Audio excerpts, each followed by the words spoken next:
All right. So without further ado, let us start Heart of Darkness. Just bring up my window.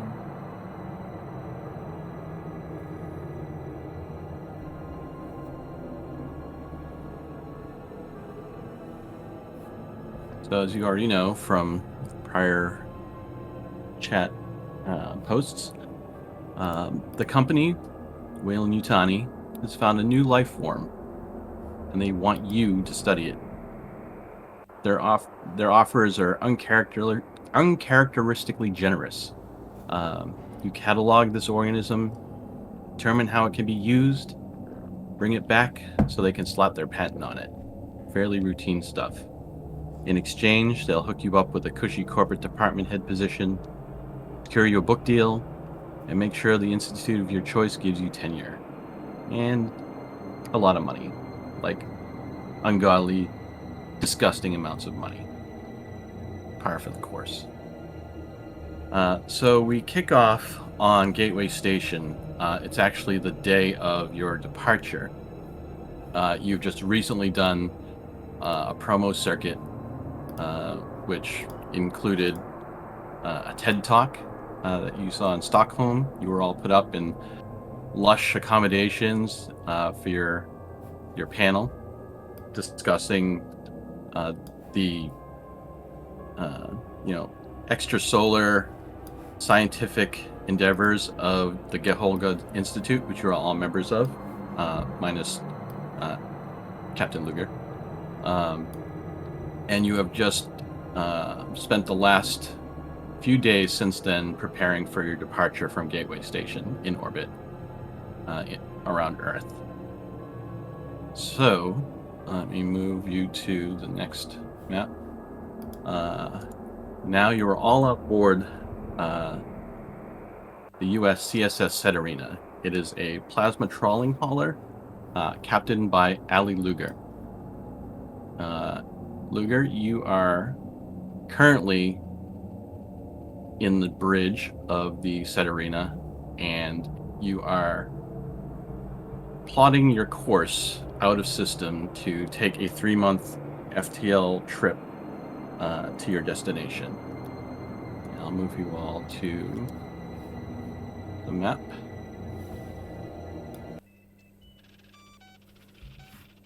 Can you all see it? Yes. Yep. Yes.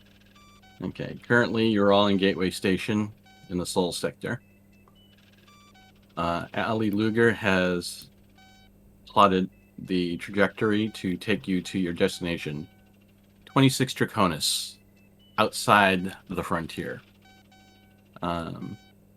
You and your first mate, Synthetic Gray 8880, who is modeled after a Bishop model, have been in the bridge, busy getting ready for your trip.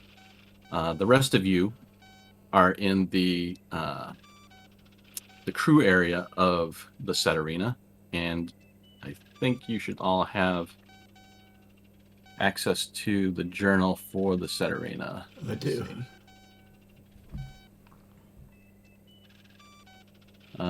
You can see on the picture part, all of you except for Ali and Gray would be on deck C. And, you spent time getting your accommodations, your non-cryo accommodations set up. And, you're all basically kind of counting the hours down to your FTL out of system jump.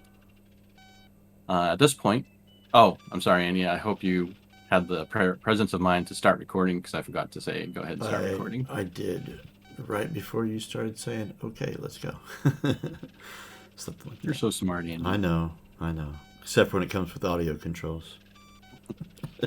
So, all right. I want to take a moment now for everyone to briefly introduce yourself as a player and to briefly describe the characters you are playing in this cinematic.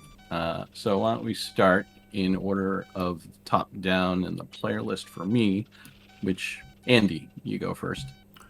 Right. Hello. So I'm Andy. And I'm playing Captain Luger. And run a tight ship, pretty chilled out, but still determined to get things done. Have an interesting relationship with Gray, although you guys haven't been around me, so you wouldn't know that. Who's basically my servant. Because he's not very bright. He's waiting on a CPU upgrade, but still, he does the job. And I, of course, will be playing Gray today. Yes. Excellent. And I keep a monogrammed maintenance jack on my hip. And that's about all I can tell you right now. Yeah. All right. Awesome. Dr. Gaijin, you're next. Okay. I will be playing Dr. Tetsu Ejiri, and he is a radiobiologist specializing in medical applications. He is a very strict man when it comes to safety protocols, to the point where it could become obnoxious to many of his crewmates. And he's actually the Weyland-Yutani corporate on this mission, right? Yeah. So everyone is working underneath me, and I'm going to try and make sure that we have a pleasant time out in our endeavors. So Awesome. I'll be heading the xenomorph extremophile, what do you call it, collection, I guess. And to clarify, it has not been classified as a xenomorph. It is just an extrasolar entity that has been discovered. Oh, okay. Does it specify? Extremophile. Okay. How did they? Does it specify how we came to knowledge? How Weyland-Yutani came to know about this, or? It does. I can expand on that a little later. Okay, sounds good. All right. Cool. All right, next we got Ella. Hi, everybody. I'm Ella. I will be playing Dr. Lark. Everybody on the ship would know Dr. Lark is a company synthetic. She is appears to be, middle-aged in her 40s, and she is here on this mission officially, as you would all know, to help keep everybody calm. She is a psychologist with a calm, measured tone, who, thus far, any of your interactions, she's been very kind of stoic and stone, and I don't know the extent to which the crew would know Dr. Lark directly, but I know coming into this, Dr. Lark does not have the best relationship with Dr. Ejiri. We got a little rivalry already. Yeah, that's what it says for me too. Lark is someone that I guess gets under my skin. I mean, maybe because she's always trying to, dig in and find out what happened back then. What was the incident with the solar flare? Oh yeah, trying to diagnose me. And yeah, you put back the dishes wrong, in the mess, and she's like, do you think this has anything to do with your underlying trauma? Yeah, tell me about your childhood. I don't want to talk about my father. I should have stated my buddy is Navarre, I guess. Oh, Dr. Navarre. Yep. He's I'll be playing him as an NPC. He's another part of your scientific crew. Okay, yeah, I was going to ask you about that because the character sheets that you gave out, I was trying to find him and I couldn't find it. Cool. All right. Thank you, Ella. Next, let's have Saul. Well, I am going to be playing Colonel Dr. Grabowski. I am a astrophysicist and computer scientist. I was a UPP child prodigy, and inducted into the Ministry of Space Security at 14. At 25, I became a colonel doctor and I was sent to study abroad with the Institute, where I have been for over a decade. Nice. Broadening the UPP horizons. Yep. Awesome. And Zan, why don't you go? Hi, so I'm playing Sergeant Noor Sajad, who is the team's security detail, formerly commando. I presume that this is a slightly more cozy job than a commando for Weyland-Yutani. Just has been missing a purpose in life, but recently discovered it and is quite passionate again. And I suppose looking forward to retiring from corporate work after this. Yes, the money probably will give you that opportunity. So, definitely. Awesome. Thank you all. I'll briefly mention that I will be playing two more of your scientific team. The first being Professor Berger Henstrom, PhD. He always likes to point that out. Let me just show you a quick little image of him. Let me pull him out and show you.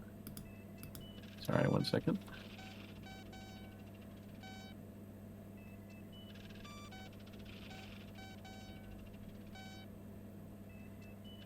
This is Berger Henstrom. He is. I don't see it. Me either. Oh, sorry.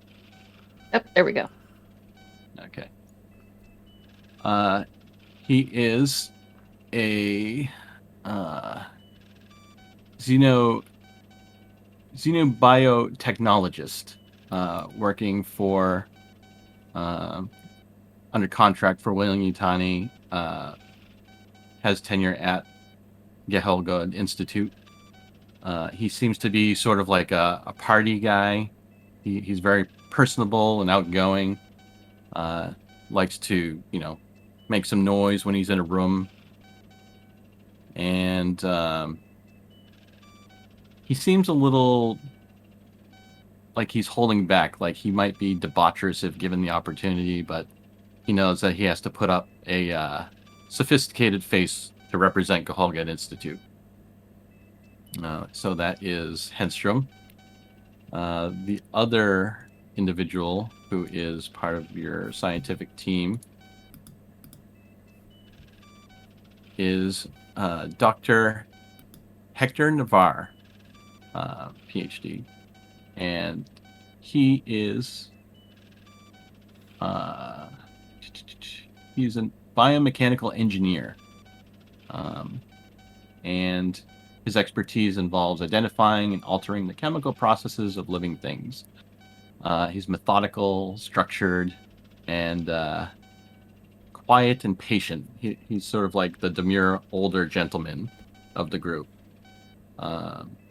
He sort of complains a lot about his bones and how they ache and his muscles. He doesn't seem too keen on space travel, being in his older years. But that is Dr. Navarre. What was his specialty in? 1 second. He is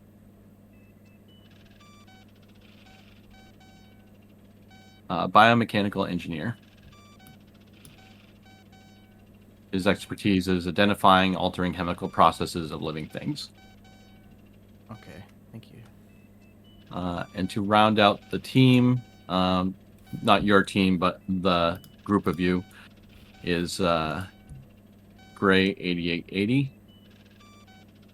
He is a Bishop model synthetic, working directly for Aloysia Luger.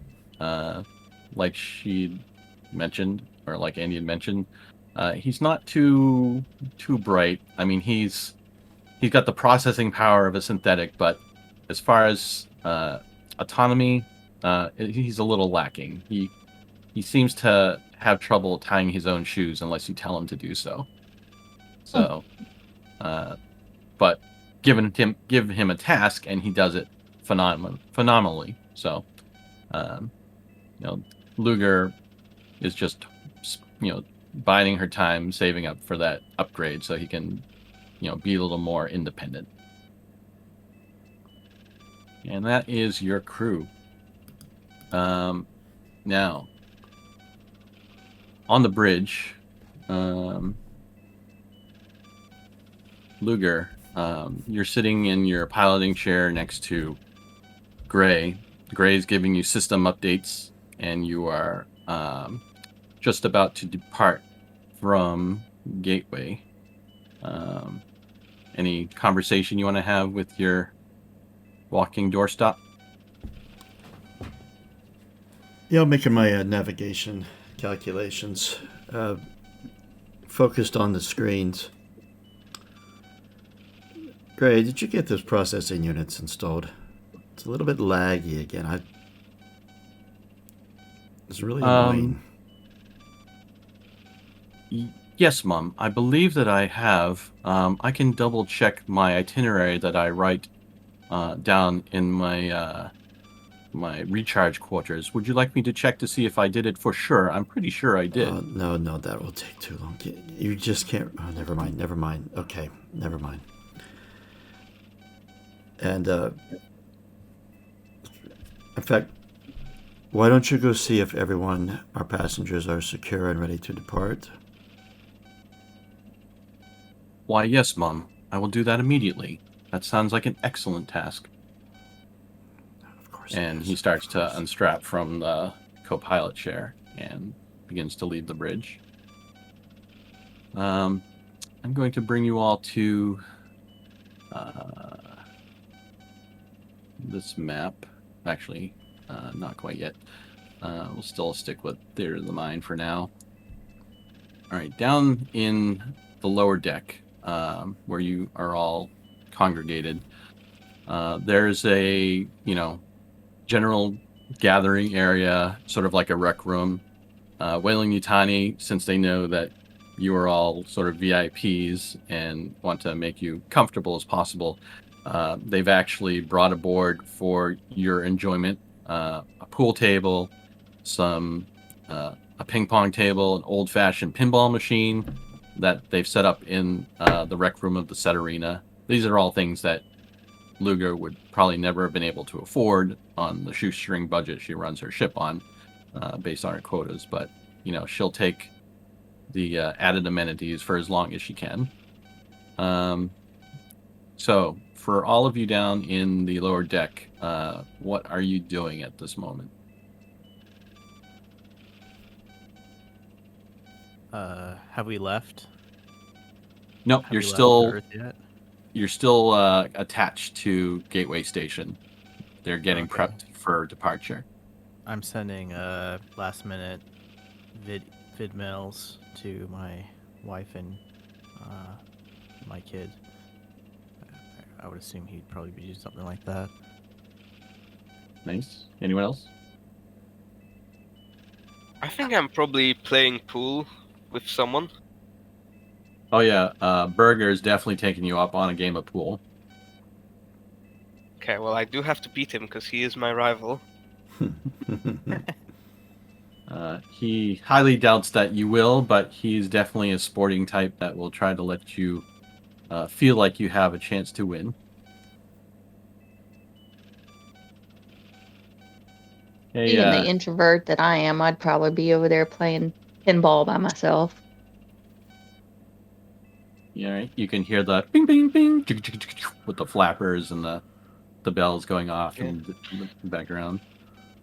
So, Doctor, how long do you think this assignment might take? Pretty routine, right? Well, I guess it takes as long as it takes. I've been sent on some really long assignments for Wei Wai or WY, but they always make it worth your while. I mean, it's why I'm set up with that swank penthouse over at the Institute. Have you seen it? I posted on the GoHug group chat. It's pretty sweet. Yes, certainly. The wages of sin, am I right? Oh, sorry, what was that? Well, you know, we're advancing the corporate agenda, but it's worth it, isn't it? Well, whatever we need to rise the ladder. I mean, I think I'm ready to write a book, and if they're gonna set us up with book deals, I'm gonna grab that opportunity. Believe you me. And he leans over to take a shot. Give me an observation roll, Sajad. Sure.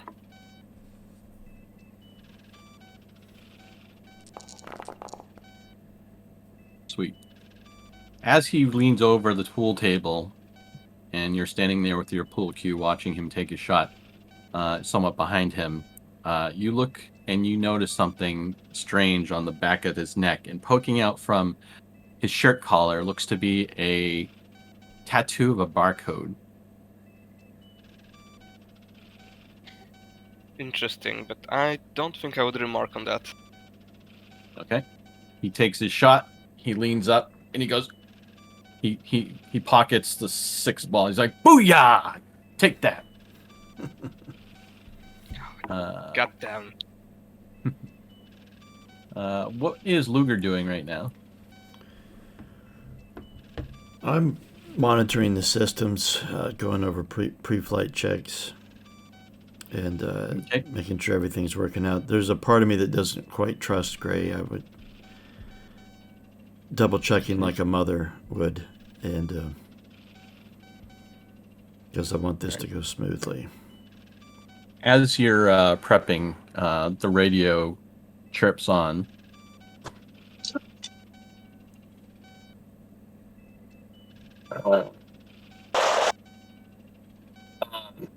Arena, this is Gateway Flight Control. Do you read over? Okay, what could this be? Yes, I read you. Yes, I read you. We are nearly ready to release umbilical and allow you freedom of departure. Over. We're all set here. Roger that. Arena has the ball. And with that, you can feel, all of you feel the heavy ka-chunks and like the moaning of metal as the clamps holding you to Gateway release, and Arena is free floating in space now. Oh, Down in yeah. the recreation area at the moment, that I can feel, that Dr. Lark feels the clamps release and the inertia of the ship change. He kind of looks around and scans everybody's faces to see does anybody have a little bit of panic? Does anybody have a tell at this point that I maybe need to go console someone? As you do, you see Dr. Navarre sitting at the galley table near the edge of the rec room, and you see sort of a look of concern sort of flash over his face as the ship begins to move, and you can see he sort of winces and stretches his back a little bit and just kind of shakes his head, sort of a little disconcerted. And I think she would walk over and, just stand in his general area and say, excited for the journey, Doctor.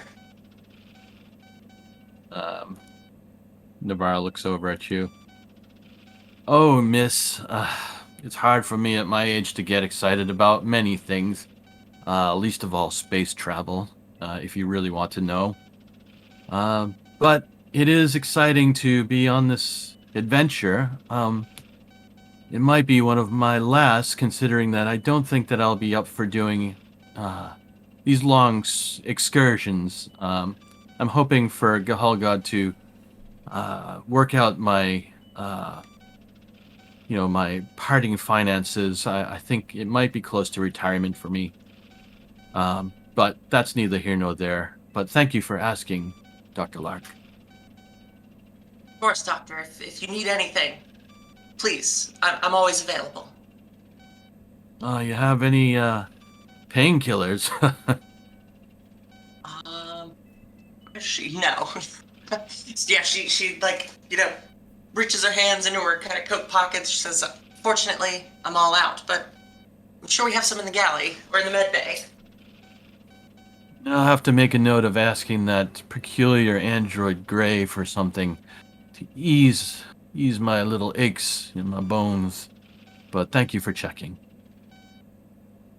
And then, curtly, she just like kind of nods at him and then continues back along, like bouncing between each of the people that are prepping for the journey.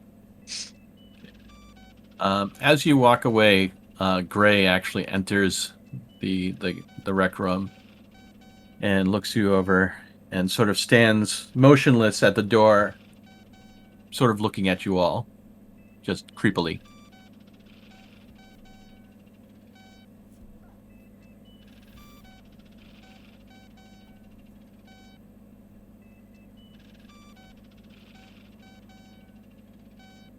And this is definitely that creepy tension that you're feeling. Burger's like, what the hell is he looking at?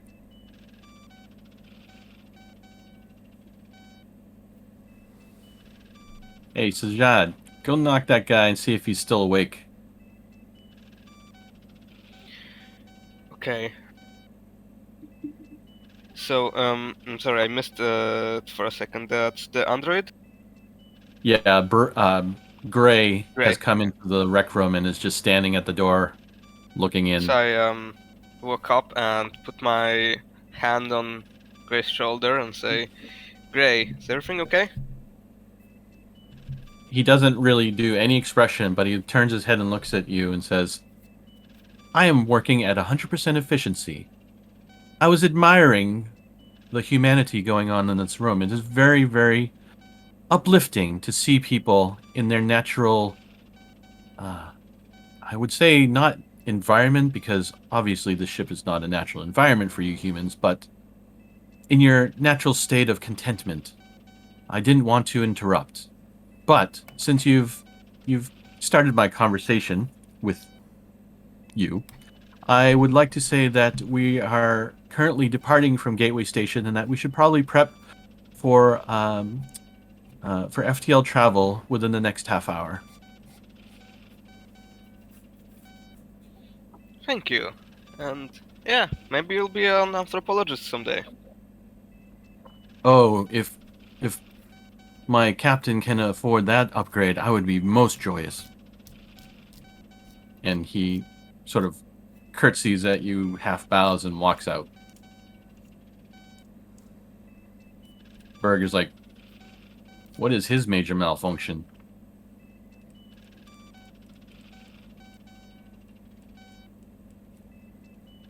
Oh, we can have a bit of empathy for them, I think. And then he looks over, just for no reason, at Navarre and goes, Hey, Doc, you should only wish that you were an android so you could stop complaining about your aches and pains. Just wait till we jump to FTL. You're going to be rolling in your cryo bed. And you see Navarre politely, gives him the finger.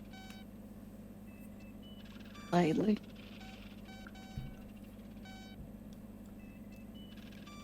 All right. He departs, and what do you guys do at that point?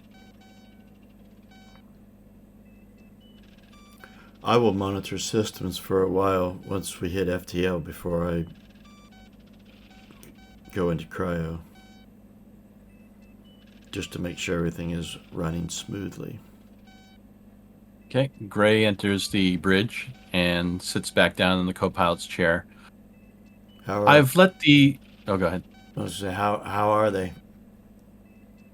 Oh, they seem most content playing with the toys that the company has provided them. That's good to hear. One of them actually mentioned that it would be interesting if I might become an anthropologist in the future. Is there any possibility of that sort of upgrade? We gotta do a few more halls, quite a few before that's a possibility. But Oh, yes, of course I the understand. upgrade's coming, Gray. The sooner the better, for my own peace of mind. Oh, don't you worry. I'm not in any rush to be upgraded. I look Oh. forward to it. I am. I am in a rush, but we'll get there. We'll get there, Gray. Well, as I always like to say that if you never had it to begin with, you'll never miss it. Yes, I'm very fond of your philosophies. Very well informed. You remind me daily. Well, I'm glad that you enjoy that. I will continue our post procedures from docking and transitioning to FTL.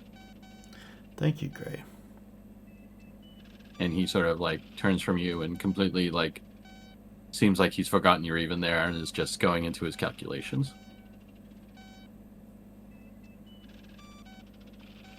All right, I am going to transition everyone to another map here.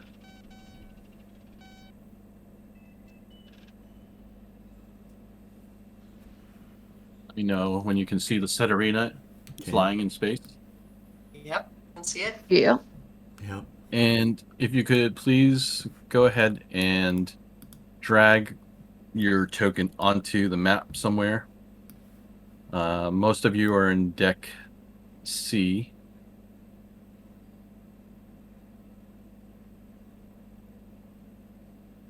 Now, Collide with a wall.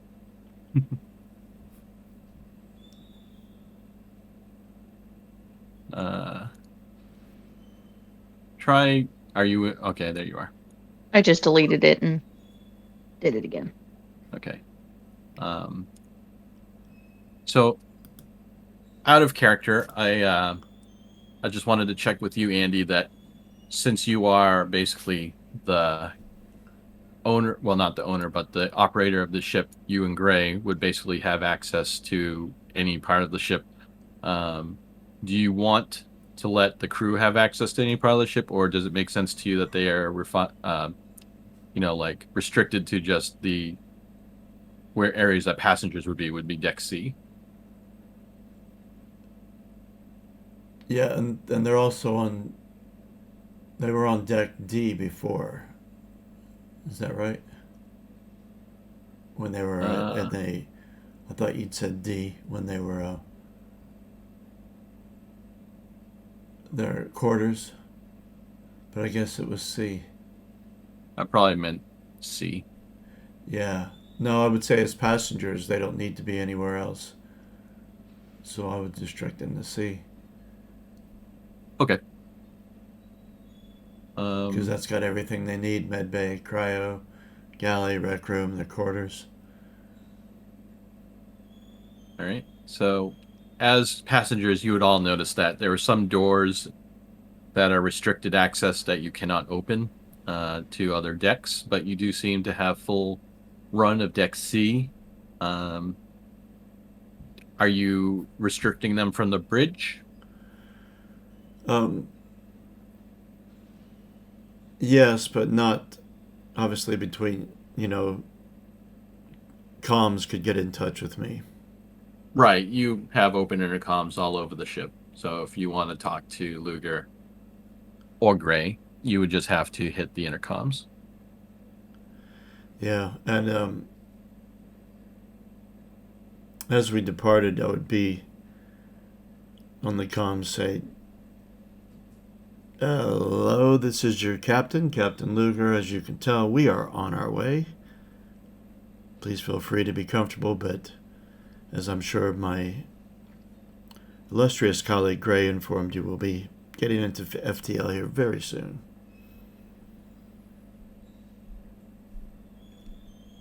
So I would be making your last minute checks before you go Betty Buys for quite some time.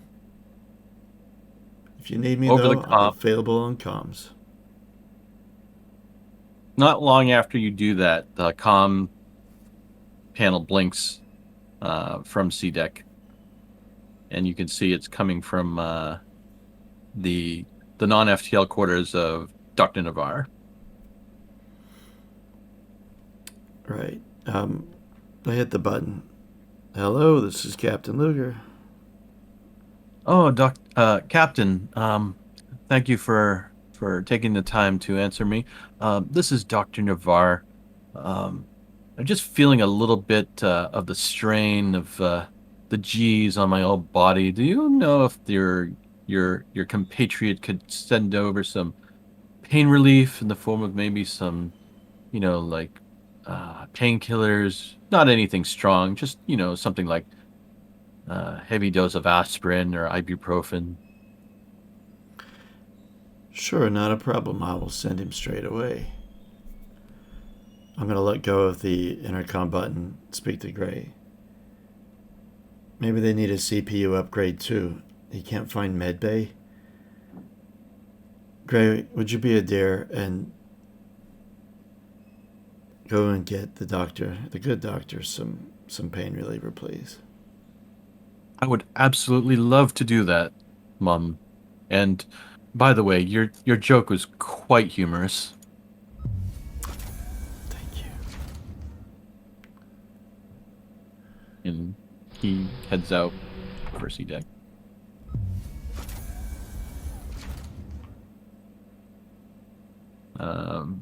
Anybody else doing anything particular while they're getting ready for cryo sleep? Yeah, so I think Noor would be, has lived a couple, a good few years as a security person. I think they're very particular about safety. Take it quite seriously, so I think they would be just making sure that all of their gear is stowed, unloaded, no rounds in the chamber, that kind of thing. Okay, so it's definitely like you're just, in soldier mode at the moment, just sort of like cleaning and prepping and making sure everything's stowed safely. Yes, I think safety being the main thing, not so much big focus on the performance, just I take the job of protecting. Oops, sorry, didn't mean to press that. Take the job of protecting the crew seriously, and that includes from negligence. Okay. So yep, you're definitely keeping yourself busy with that. Anybody else doing anything specific? Say, as I'm prepping for cryo, I'm gonna sit for a moment and pull my picture out of my pocket and look at my family and just kind of reminisce and think about how I can't wait till I can get home and see my family again. Okay. You definitely feel a little ping knowing that you're not sure quite how long you're going to be away, but it's sort of balanced with the excitement of, moving forward and seeing what you can accomplish on this mission. So does anyone else have anything specific they want to do before cryo sleep? So, what level is the? So, did the captain of the ship, Andy, did you give us kind of a tour of like where everything is beforehand? Like walk us through the ship? I would have had Gray do that. Okay. Does would I know where like the med bay is and all the equipment in there and stuff like that? Would Gray Yeah, have showed me it? anything of that nature was made readily available to you and was shown to you by Gray before you actually settled into your quarters. Oh, okay, cool. Okay. So I'm just gonna go to the med bay and I'm gonna grab some hydration, one for each member of the crew, and then I'm gonna, when its time comes, I'll head to the cryo bay. Okay. Out of character, if you all can see the little token down here, the ship equipment locker, I think you should all have access. No, actually, no. Only Andy and Gray have access, or I have access. Is there anything in there, Andy, that you think would be regularly available to the crew without your intervention? Just looking through it. And I'm going to say the hydration is basically the water. Yeah, well, food and water and personal med kits, definitely they would have access to.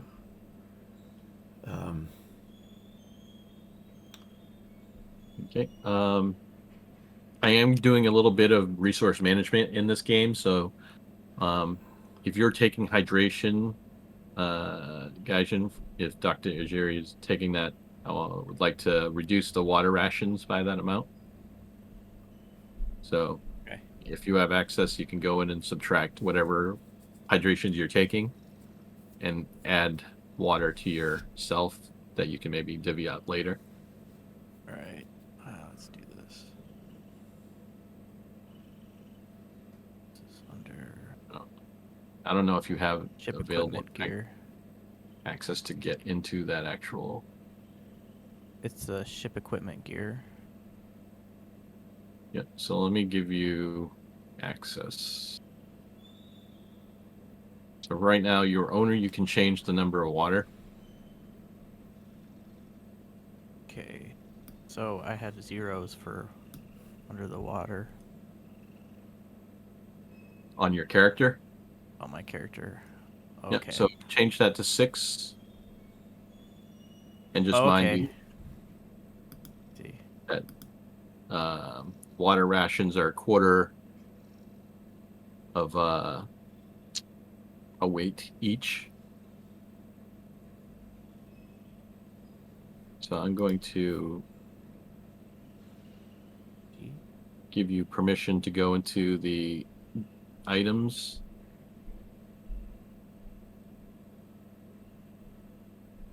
And I'm freeing up food and water for everyone to be able to, put them in your inventory so that they show as, the weight that they are actually there to carry. Oh, I wasn't gonna take water. I was gonna take the medication hydration. Okay, gotcha. Uh, Let's see, hydration. It's on page 137 of the core rulebook. All right.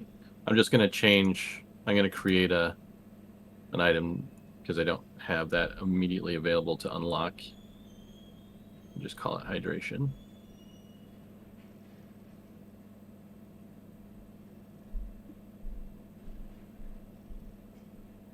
And I guess we'll change that to 0 weight.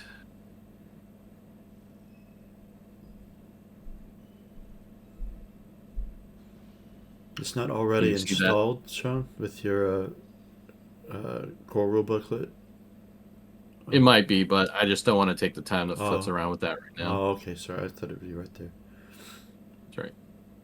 I can do that between sessions. Sure. All right, so there is a hydration item that you can grab. Okay. All right, so I'm gonna take away your access to the ship locker again. How do I haven't grabbed it yet. Well, the hydration isn't in the locker, so Oh, you can okay. you can grab it straight from the items list on the right. Okay.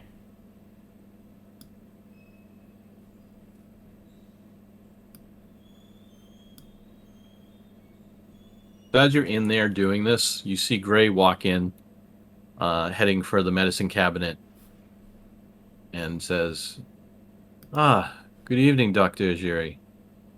Is there anything I can Hey. help you with?" Hello. Hello, H880. What? I'm trying to find the hydration medication. Do you happen to know where that might be?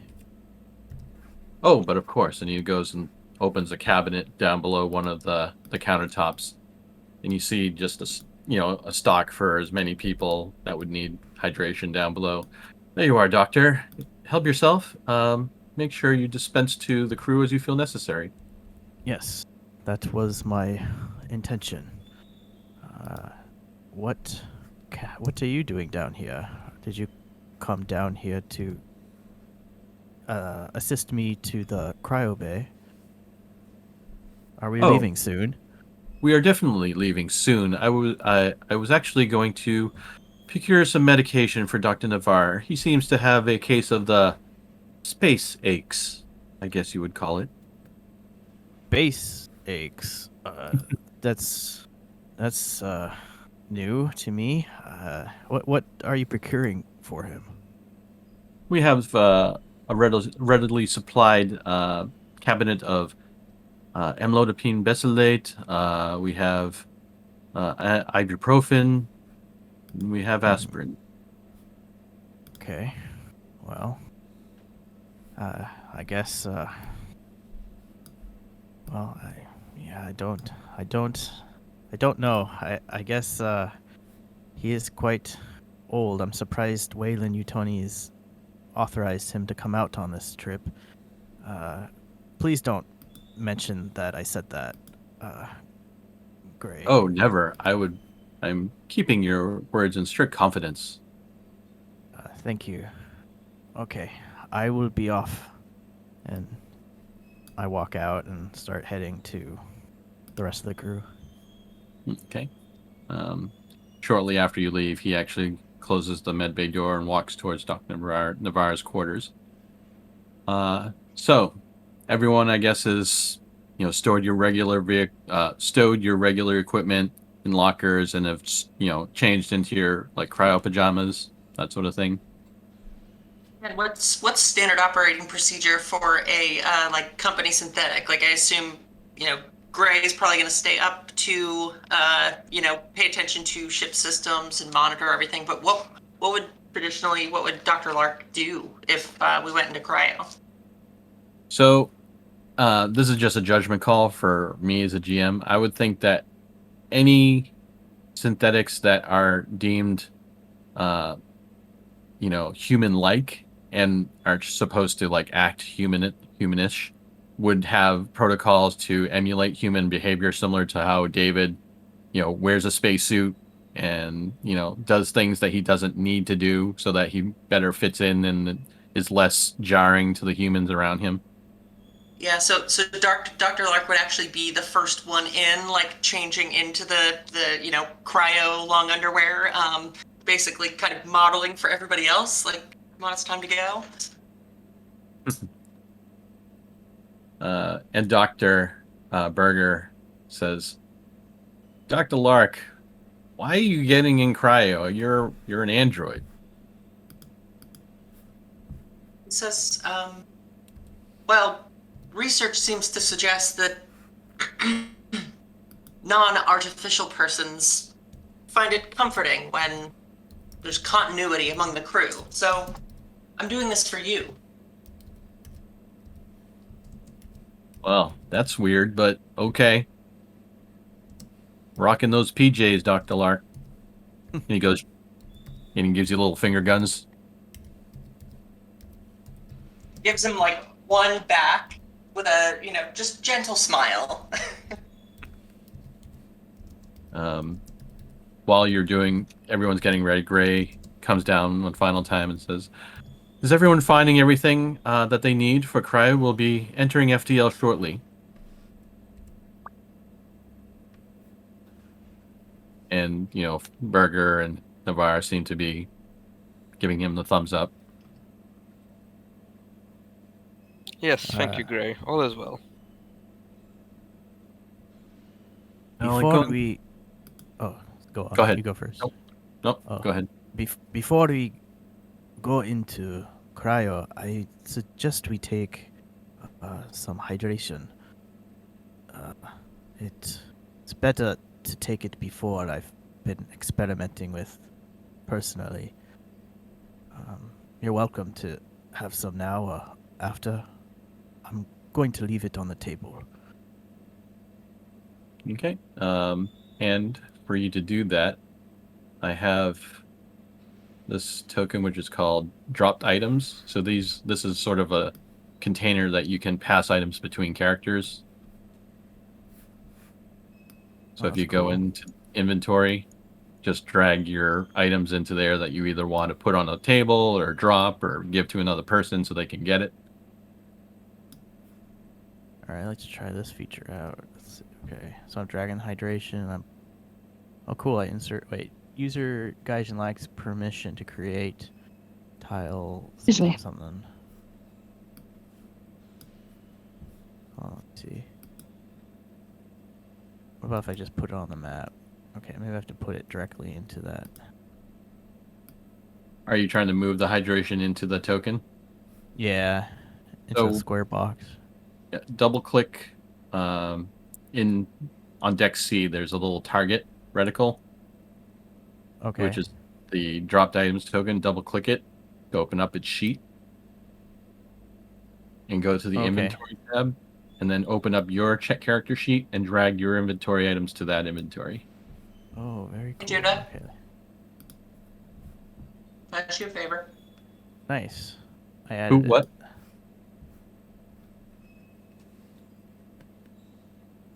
No, apologies. My audio's being really strange at the moment. Just troubleshooting. Oh, okay. I take one of the pills, and after I take it, I put the rest on the table. Well, I don't.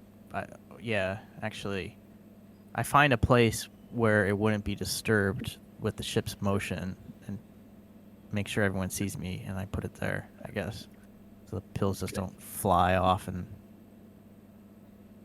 Shit, I don't know. Now I think about that, I'm gonna put these in my pocket if you guys don't want to take it. That probably is sound advice. So everyone, If your, go ahead. I was going to say, if your research shows that it is best to take it before, I shall take one. For your suggestion. Yes, a thought came to me on a nomikai on a night out with my fellow colleagues in Japan that if you drink a copious amount of water before heavily drinking, it seems to help with the after effects of the alcohol. So I concluded that it might work in the same premises. You see Navarre goes, well, thank you very much for thinking of that. I'm going to take one of those. I'm sure that my body needs to be hydrated more than anyone else's. And also, Berger grabs one and kind of just doesn't say anything. So, Please take one too, Dr. Navarre. Why, thank you. And he does. Anyone else? Okay. Oh, and he puts the rest into his pocket. All right. Gray says, now, if you're all prepared, please follow me to the cryo chambers. And he starts walking out down the hall to the main cryo chamber center.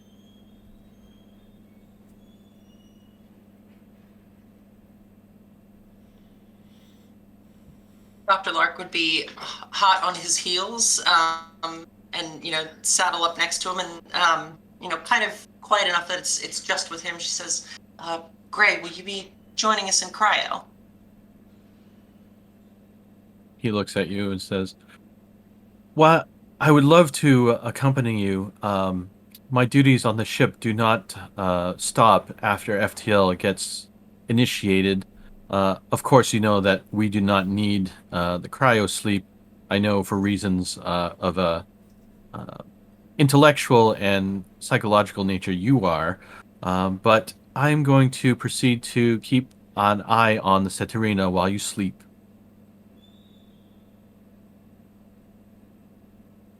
Makes sense. And she pulls a little notebook out of the utility pocket of her little underwear, and just makes a note.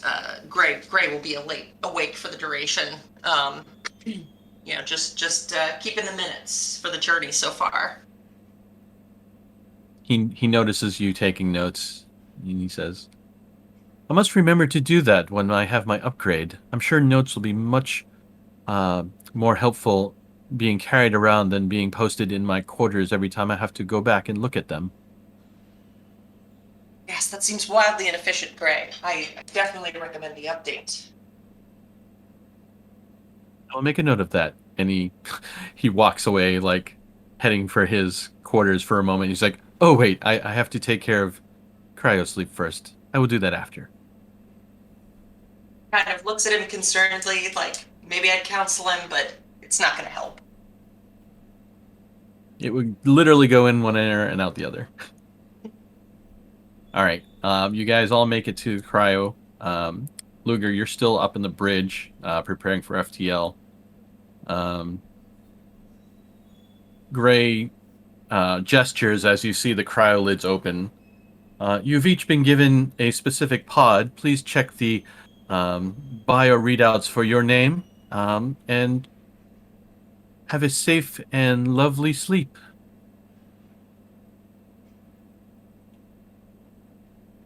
He does wait, though, to make sure everyone gets to their pods correctly. Hector sort of begins to lay down, and he's sort of like, just kind of grunting and groaning as he has to like lay himself prone, and just seems to be a little bit achy. Berger's looking at him and just shaking his head like, "God, jeez." And like he sort of like does this little hop up onto his bed, swings his feet up over, and he's just like, "Wake me when we get there." And he like lays down and just sort of like does a little. I don't know if anyone knows the gym teacher's tissue. Do you know what that is? I don't. No. No, sorry. Or if you don't have a tissue to blow your nose, you just plug one nostril and you just blow the boogers out. Oh, yes. Oh, Oh. yep. I'm just thinking. He how does did that. man manage to get hired for Wayland, let alone graduate with a PhD. You see him empty both nostrils out onto the floor and then lay back as his cryo lid slides closed. Hector's closes as well. I'll close mine. Okay. Is Gray still in here when everybody else's is starting to close? Yeah, he's sort of like monitoring the bio readouts on a panel on the wall. Yeah, I think Lark, seeing the crew members' unwanted display of breaking protocol. This is a clean environment, and he just got human effluent all over the floor. So she's like, "Excuse me, Gray, this is not protocol. I'd suggest you clean this up first thing, post haste, once we've closed our cryotubes." You see he stops typing on the bio readouts. He looks over at the floor and goes, "Oh yes, that is quite disgusting. You are absolutely right. I will take care of that post haste after you're in cryo. I'm sorry for that display of vulgarity." Kind of looks at everybody else as their faces slowly getting calmer in their tubes, just to see hopefully I'm reassuring them everything's okay. Everything's taken care of. Wayland hasn't had an incident with cryo freezing in many, many years. I feel very assured. Right. Do you lie back to sleep, Dr. Jerry? Yes. Right. You do so. Gray kind of gives you a nod and punches a thing, and your cryo lid closes. That leaves Drabakowski and Sajad. Yeah, I think just Sajad will basically go to cryo sleep without much comment. Kind of routine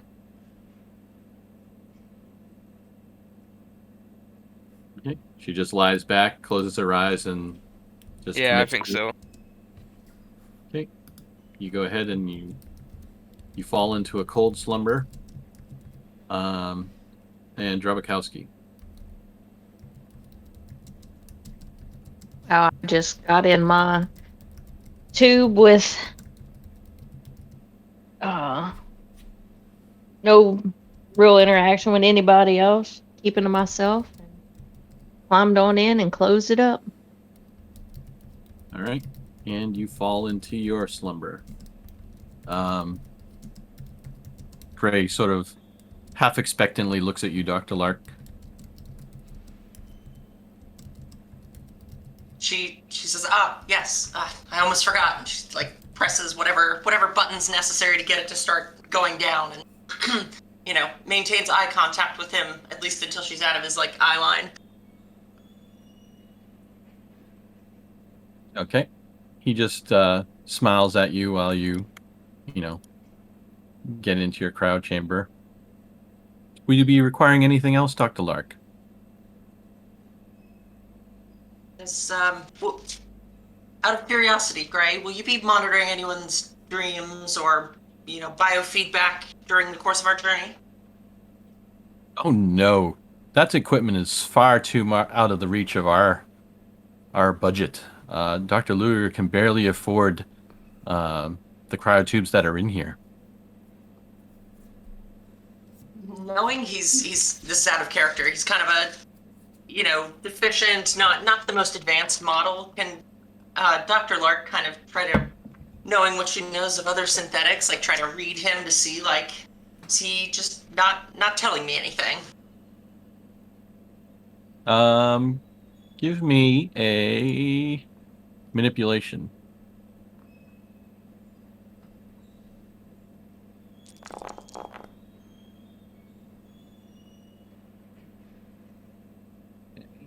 And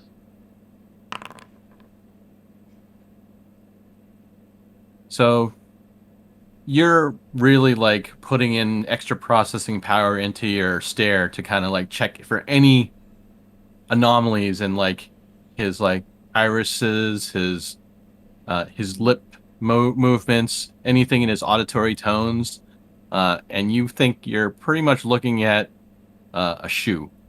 Like he is totally on the level. Yeah, so she does that for like, maintains her stare for like a couple seconds longer than is probably necessary for, regular human interaction, and just, a wave of,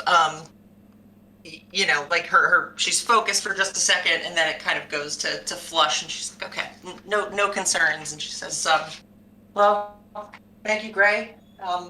Wake me if you need any assistance. Absolutely, Mom. And you activate your own tube. Yep. Yeah, hits the button and it goes through the motions. Okay. And you do your best to do a cycle down system mode to emulate sleep, which you're not fully asleep, but you're doing your best to try to act like you were. And with that, you all go into a frozen slumber. That's cool. You hear Gray come up from the lower decks. Luger. Mom, I've put all of our guests in cryosleep. They are tucked away nice and safe. Will you be joining them shortly? Yes, I just want to make a few more checks first. Do you want me to double check the calculations for the jump? Yes, and she's thinking that'll keep him busy. You see that he again sort of like pretends you're not even there, and he starts going over the screen calculations. Anything specific you do now while he's busy? Did you see my messages? Oh, sorry.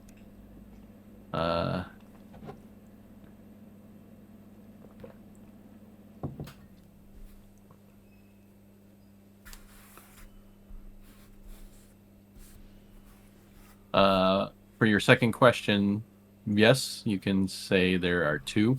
Okay.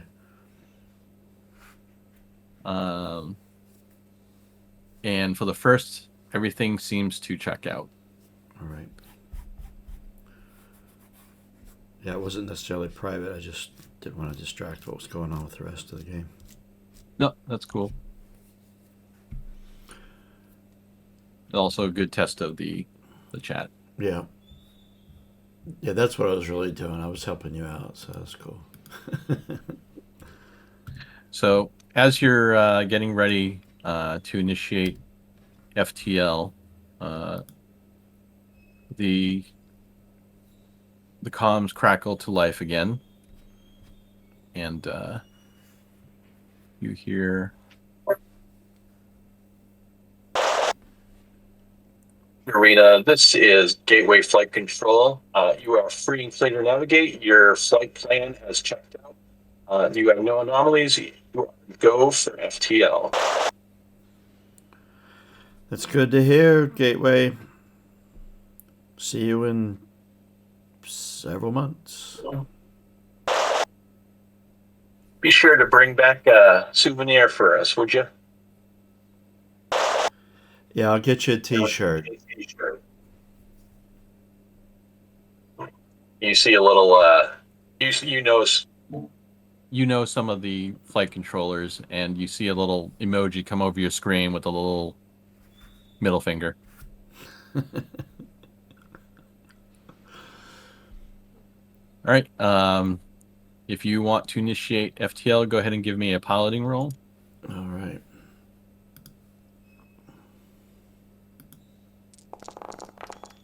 Oh, we're doing really well. I'm going to push that, I think. You hear Gray, like come on, man. I asked. We're doomed. We are doomed. you see Rolling Gray. like Andy. Son You're of flooding it.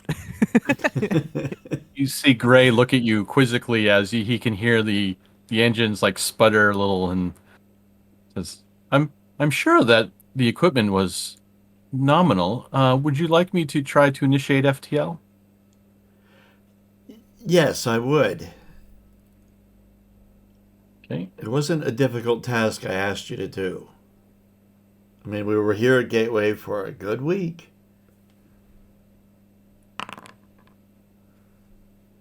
All right.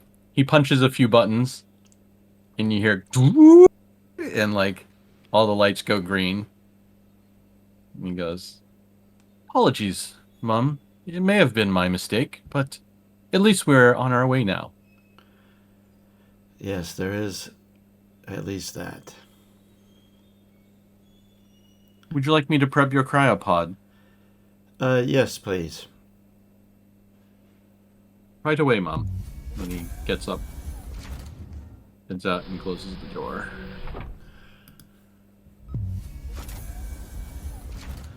Any post Gray leaving sputterings? Yeah. I'm going to take the maintenance jack from my hip and run my finger over the monogram on it. You have some nostalgic feelings of some old like family gatherings, people that you remember, some fond relatives come and gone, and you take enough time sitting in the deck chair to just relieve your stress. All right. I'm going to pat the console and I say, all right. Get us there in one piece, Saturina. And I'll head to my cryopod. Okay, you can go ahead and move your token. Oh, yes, of course.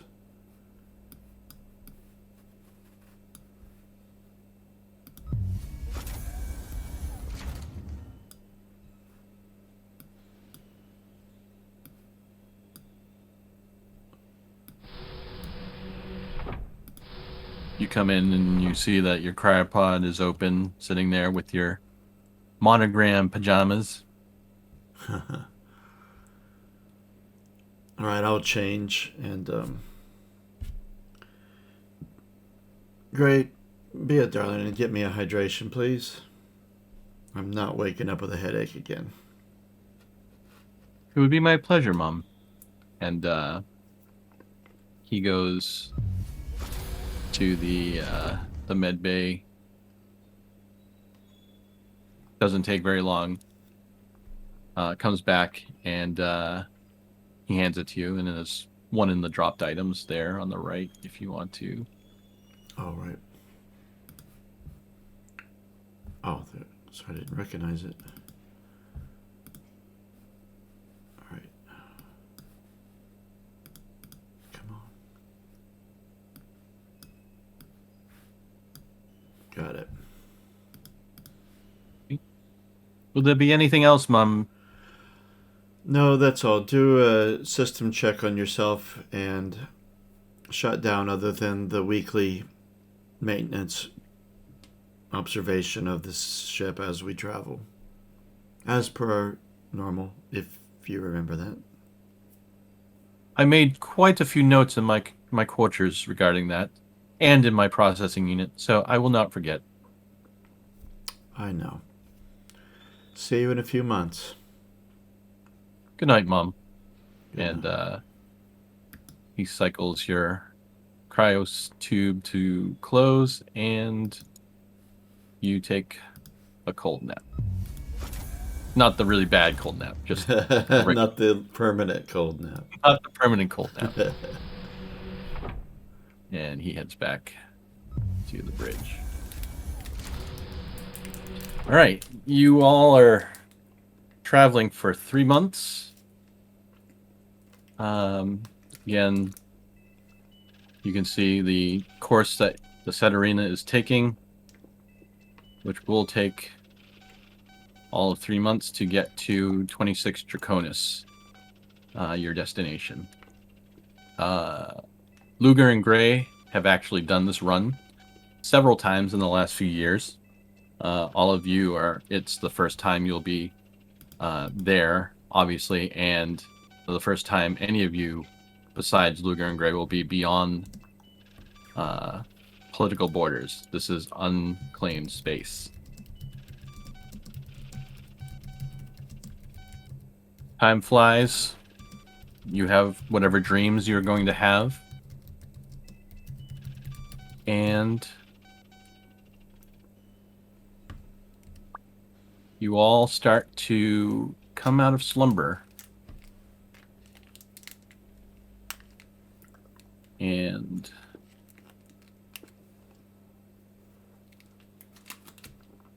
as per protocol, Luger, you are actually woken about 15 minutes before everybody else.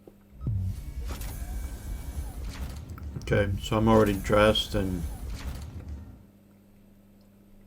have had a quick, protein bar from the galley.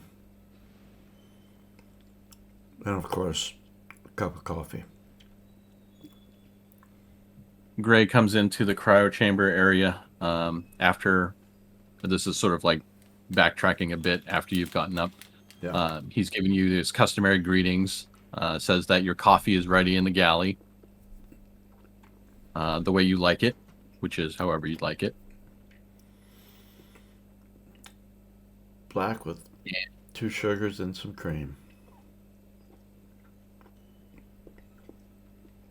And he has this little joke he's trying every time that you wake up. He goes, "A little sugar for my sugar?"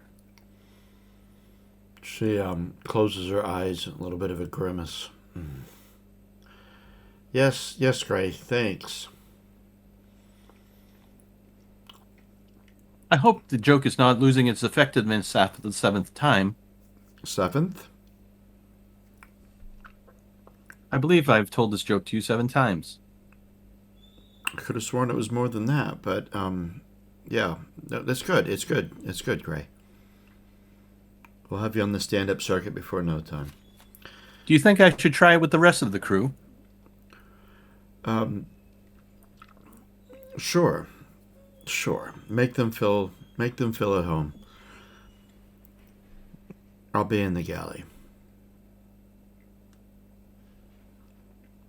And he sort of like gives you a nod as he starts to hit the bio control units. The master controls on the wall, and all of your cryopods slide open.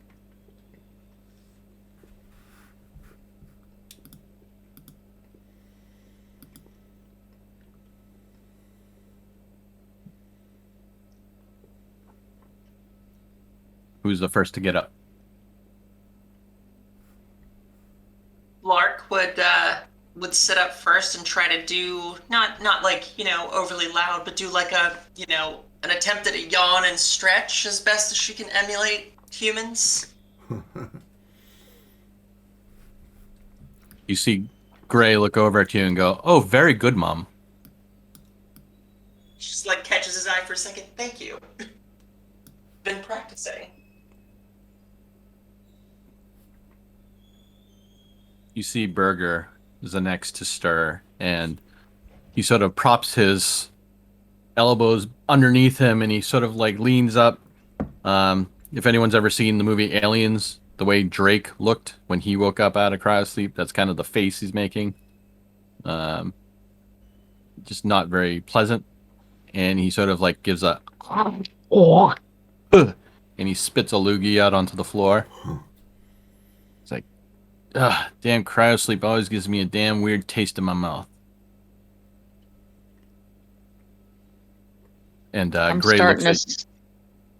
at... Go ahead. I was saying by this time I sat up and saw him spit on the floor, and I make this disgusted face, like, and mumble to myself, "What's wrong with these people?" Gray looks at Lark. He says, "Apologies, Mom. I will take care of that right away." Just nods at him, taking mental note of that. You see Burger gets out of his crowd tube, walking to the lockers, goes, "There's your tip, Gray." And he slaps him on the shoulder as he walks by.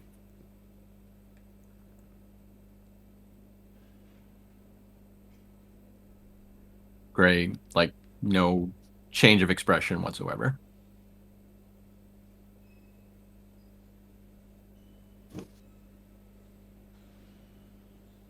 Anyone else?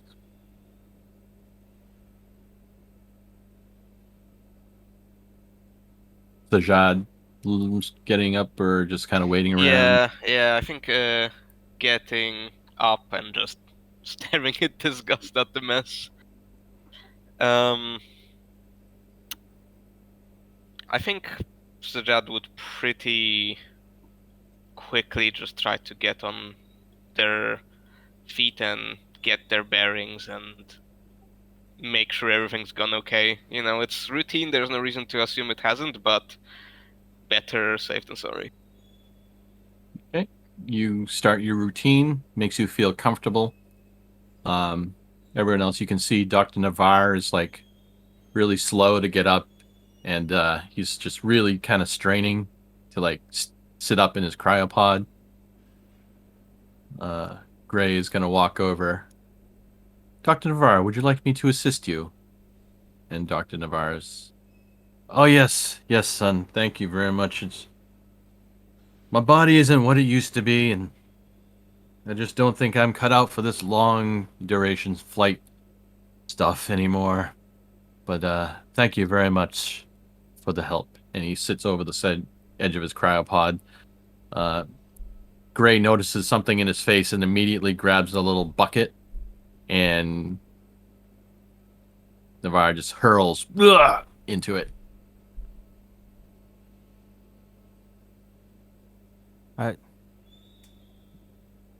Navarre, are you okay? I'm not. He Get sort out of from like the cryo. he wipes his mouth a little bit, trying to keep his face down. He's like waves his hand at you. Yep. I'm fine. It's just funny old me just can't keep his sea legs under him. And he vomits again. Don't feel too bad. You've well earned the respect in your tenure here at Wayland. I have much respect. I'm surprised you even came out here. what brought you out here? Did you volunteer, or did they request you to come here? Well, You could have said no with your tenure. let's talk about it over breakfast. And he's like, continues to vomit. Yes, I'm sorry, and I'll try and put my arm around him and kind of help him to that area of the ship. Okay. So after the morning festivities, everyone sort of like has, changed, gathered their things, and have gotten together in the rec room again. Luger, are you still doing your thing somewhere else in the ship, or are you with the crew? No, I'll be with the crew now that we're arrived. Although I'm still on my coffee. Okay. Navarre's sitting down, and he sat down next to you, Dr. Ajiri, sort of like to the side, away from the rest of the people, and he seems a little better now. He's got some protein. He's had, some cereal. And he says, I apologize for that scene in cryo. Just, I'm 74 years old, and space and me just don't mix. And he's like, Don't worry. so he says to you, to answer your question earlier, he sort of like lowers his head a little and looks around and kind of tries to stay hush. He goes, I know the rest of these youngins are all excited about the implication of a new find of a new species. I'm more of a pragmatist, and I'm sure you've read the Hollow News about these border bombings, these colonies that have been decimated by some terrorist attacks. I just can't stomach the idea of someone doing that to fellow humans, and I'm just hoping that something out here could help us to kind of figure out how to put an end to it. Whether it's sort of like something we can, use as a vaccine or a deterrent or countermeasure, and just got my fingers crossed. I see. I'll try and go to the med bay and I'll find some things for you to help ease your suffering. I thank you. I appreciate it. And like he kind of sits back and sips his coffee. So while you're all in the rec room,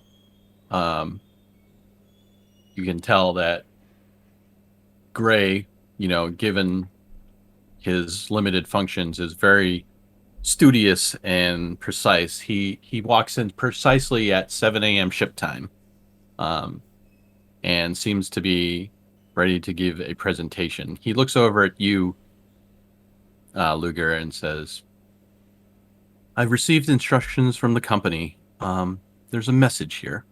And you see he pulls out a hollow cube and says, from the company head, apparently. And he places it on the floor. Hits the little activation button on it. When he does, you see like these holographic laser lights sort of like shooting out from it. He steps away, and you see the image of a mahogany desk in the holovid. At the same time, the shutters to the galley to the outside open, and you finally see your destination, 26 Draconis. And it sort of looks like if you had Dante's Inferno and expanded it 1,000-fold. The room fills with like orange red light. from these swirling eddies of, giant plasma torrents flowing in space in front of the Sederina. At the center of it is a swirling black mass of nothing, which, through your travels, Luger, is the Ablassen black hole, as it's been called by the local denizens. Formerly used to be a red dwarf star, and within the last decade, collapsed in on itself and has begun to suck in everything in the system, including there are 2 other red giants. It was a trinary star system. The 2 other suns are being sucked into it slowly with, the swirling eddies of plasma emptying into the black abyss. All of the planets in the system have nearly been destroyed and sucked into it. The only thing here that you know of, Luger, is Erebos Station, which is your destination. And I'm going to show you a little image. This information wasn't available before we left? It wasn't readily available to the rest of the crew, but you would have known the existence of this and, the history of it, because you've made this run to Erebos and back. You never really dock at Erebos. You just sort of you orbit while the way station sends the collected materials to and from the Sederina. Right. I never thought that the edge of charted space would be so literal and poetic at the same time. Are you saying this in character? Yes. Okay. You can see that Dr. Navarre is sort of like his eyes are wide and his jaw is agape. Dr. Berger Henstrom is looking out the windows and is slightly impressed, but he's sort of more interested in his food, and he's looks at it briefly, looks at the holographic table, and starts to continue eating his breakfast. So that's what you see outside the window. In front of that is the hologram of the mahogany desk, which now a holographic image of a person walks behind it. This is sort of like the backdrop to this image. And you see this gentleman.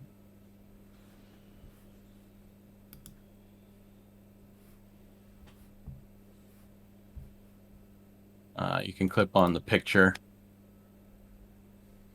And it looks familiar. It looks like Gray, but it looks like an older, more wrinkled version of Gray, more stoic. Hey, And Gray, he look, begins to- it's an age progression. Gray looks at it, and it's just fascinating. And he begins speaking.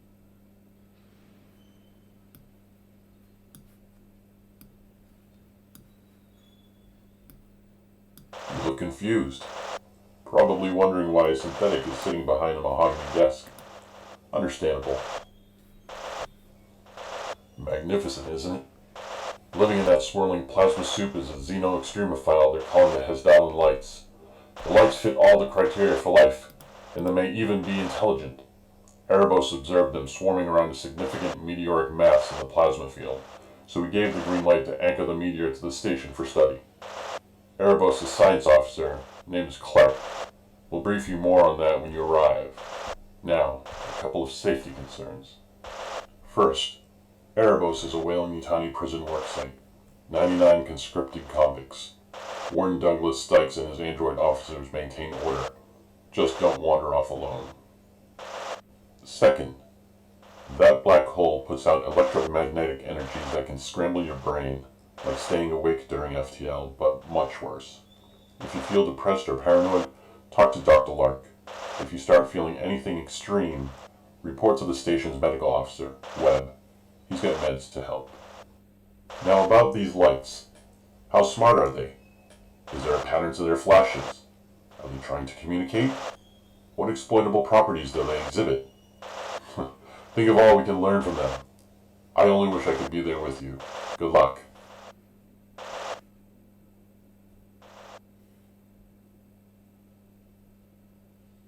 And with that, the hologram dissipates. And I've also given you all access to that in the journals, so you can see the transcript of that in the description.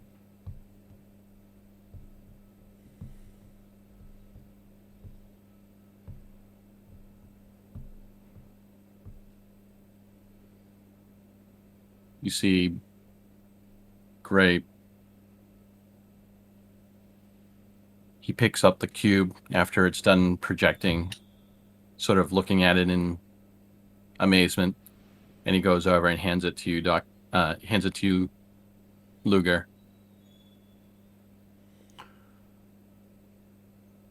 Yeah, I look at it, and then I set it on the table next to me.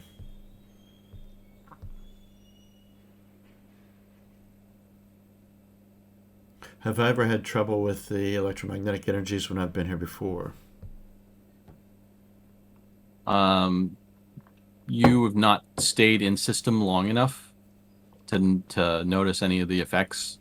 All right. Usually, Erebos has plasma charged batteries on tow cables that you fly in, and you use your topside crane arm, and you kind of attach them to the top loading deck, and then you just fly away. You don't really stop or dock or do anything. Usually your visits are like less than a day. All right. And the lights are coming from where? In the black hole itself? Or the area that surrounds it? From what you're gathering, it's the area, the accretion disk around the black hole had these life forms in it. Suspected life forms. Right. You're not really sure what it is, and that's why you guys are here. Of course, based on PR, like I had put in the thing, Weyland-Yutani is already touting it as like some energy source.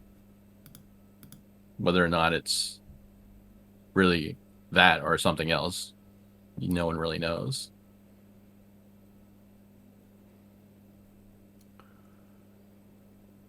The effect on our brains is a little concerning. Dr. Lark, do you have any data of something similar in the past?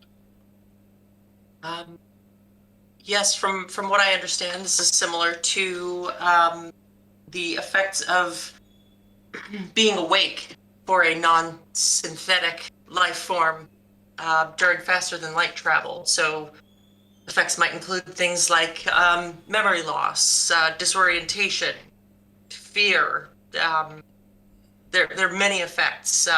Needless to say, I am Don't forget here. My psychosis primary and mission is model. to help you all if we do run into those sorts of situations. So, I will be prepared with the appropriate medications, diagnostic protocols, and I will be monitoring you all very closely. So do not be concerned if you perhaps catch me looking in your direction for longer than you'd be comfortable with.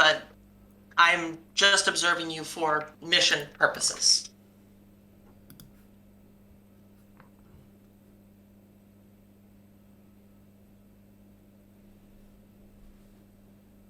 Well, let's try not to stay here too long then.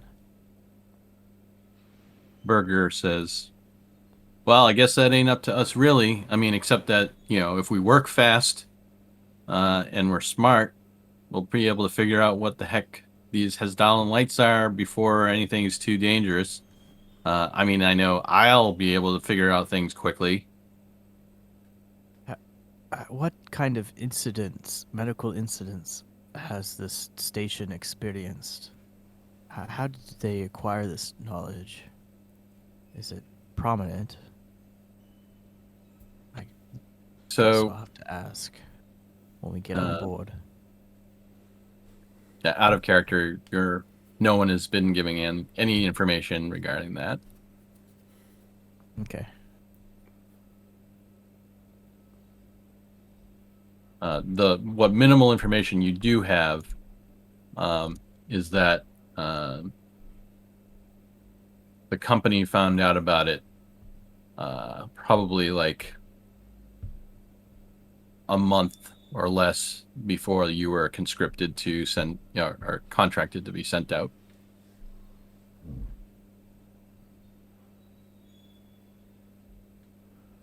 Okay.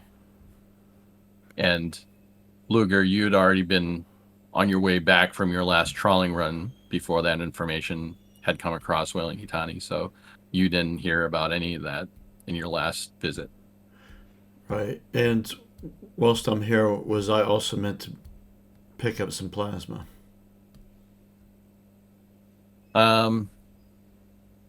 It is not your primary directive. You're basically just the taxi, the Uber.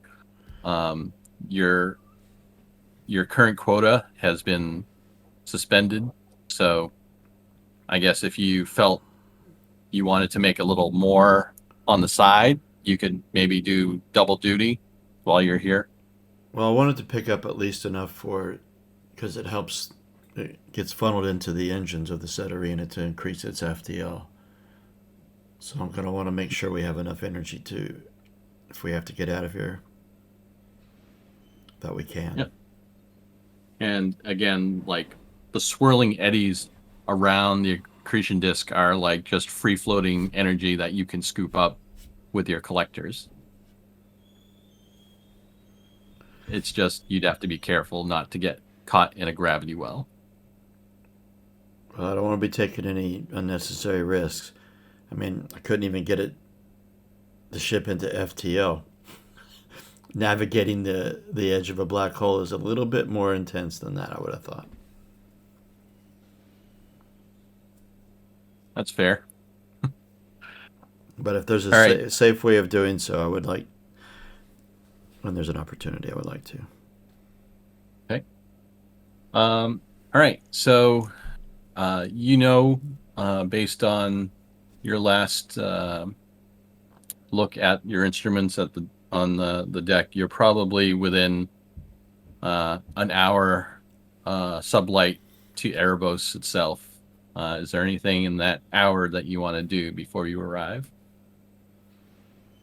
Being the astrophysicist I am, I'm gonna have my face stuck to a window and my tablet out in front of me, writing all the notes and observations I can get.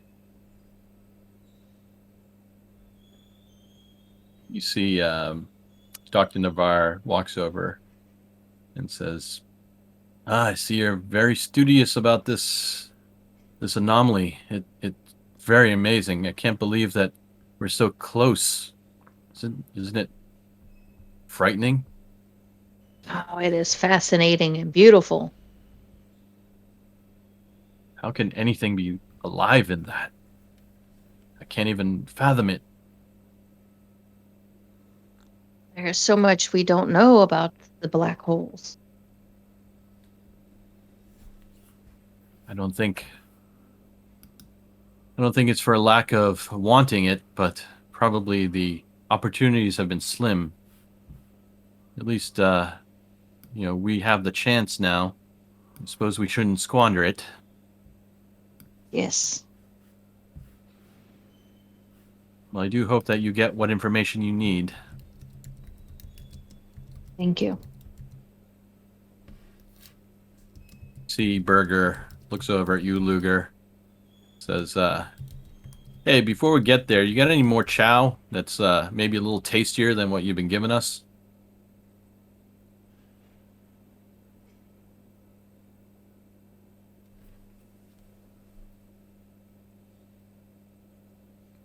That said to me because I went to the bridge. Oh, oops, sorry. I'll say that he hit the intercom. All right, sir. It's just what the company supplies us. It's all in the galley.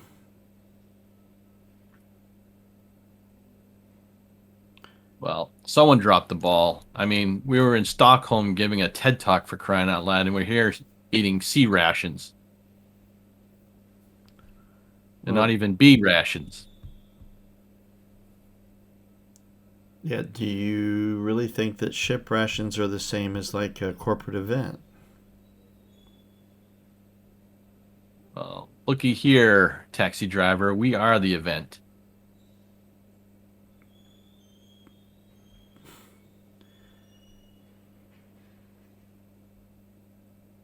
You'll get what's there. Or perhaps you'd like to ask the prisoners. I'm sure their food is amazing. You hear a little scoff over the radio, and like he takes his finger off the intercom. He looks at everyone in the galley. He's like, "Can you believe this person that's like our basically our limo driver giving me sass? What's up with that?" You see Hector just sort of like rolls his eyes and like continues to look out at the black hole. You see Gray walks over and says, "I'm sorry that the current food status is not to your liking. I will try to prepare something a little more to your liking before we arrive." And Burger's like, "You do that, Tin Man. You do that."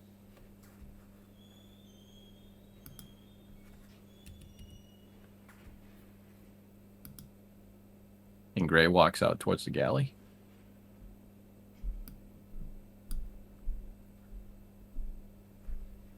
Anyone else doing anything in the next hour? Yeah, so Noor, I think, would be already getting dressed in the Willenitani ape suit, which is a armored compression garment, but pretty used to wearing it. I think corporate standards probably a bit more comfortable than what the Colonial Marines get as well. And I would join Dr. Drabikovsky and also just kind of marvel looking out the window and ask, "Doctor, have you ever seen anything like this? It's I have not. special." Are you talking about the ape suit that you're wearing? No, I meant the view out the window. Oh, okay.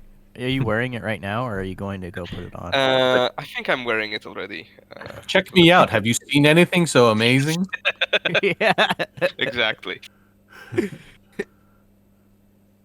Makes you reflect on the smallness of humanity, doesn't it? Absolutely.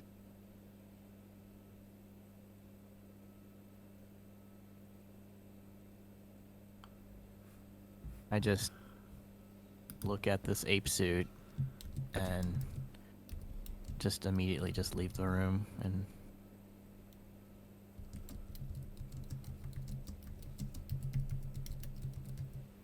if I'm Hector- sitting next to ahead. anyone. Oh, I was gonna say if I'm sitting next to anyone, I'm just saying I'm going to go send some vid calls, check my messages. Burger looks over at you guys at the window. He's still sitting and eating. It's like, "Hey, do you think they got a decent stash of alcohol on this station? I mean, they haven't had a decent drink since the party after the Stockholm TED Talk."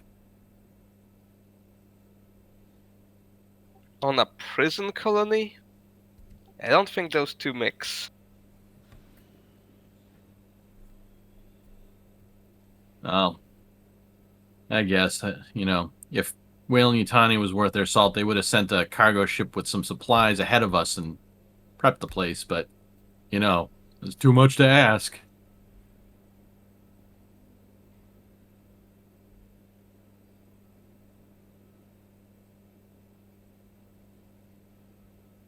Gray comes back a little short time later. We're about 30 minutes away. I have prepared some spicy goulash. Hopefully that'll be to your liking, Dr. Henstrom. Well, it's better than sea rations. And he sits down and he starts digging in.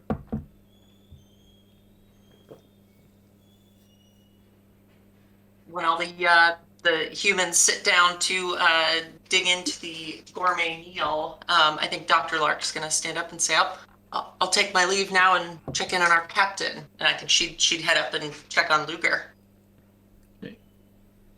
Gray says, if you'll accompany me, Dr. Lark, there are some security protocols that the captain wishes to keep in place. No one is to be freely allowed on the bridge, but I can guide you there. Oh, thank you, Gray. Appreciate the attention to policy. And he starts to walk out after he served everyone some food.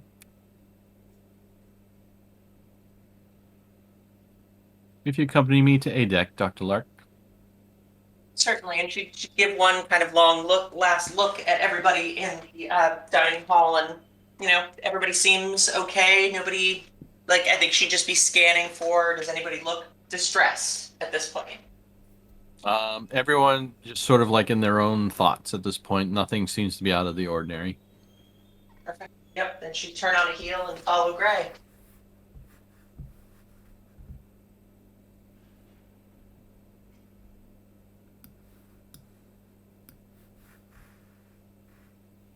Just have you bring yourself up to A deck.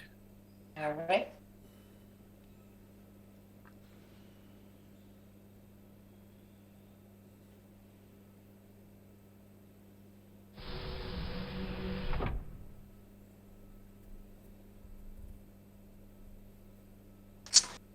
See the cabin door opens to the deck, to the flight deck. Mom, Dr. Lark has wished to accompany me up to the bridge and speak with you. Sets down her coffee. Oh, yes, doctor. What can I do Captain. for you? Nothing in particular. I'm just doing my rounds and making sure everyone is feeling ship shape for our mission today. How's everything looking here on the bridge with you? Well, the ship checks out just fine. A little concerned with the mission. I mean, I've been here before many times, but it's just to pick up some plasma. This is different. Oh, how is it different for you? I understand we're exploring this potential new life form, but what does that make you feel? A little apprehensive, actually. Kind of curious. Kind of not sure what I'm going to find. And it's always, wanting to make sure that my ship is in great shape. Oh, I see. We're concerned with uncertainty. Do you often have trouble dealing with lack of control, Captain? No, not as such. But then again, I'm not really given so many opportunities for things that are be out of the ordinary. This definitely classifies as something out of the ordinary. Yes, but you should keep in mind there's often a very fine line between excitement and anxiety.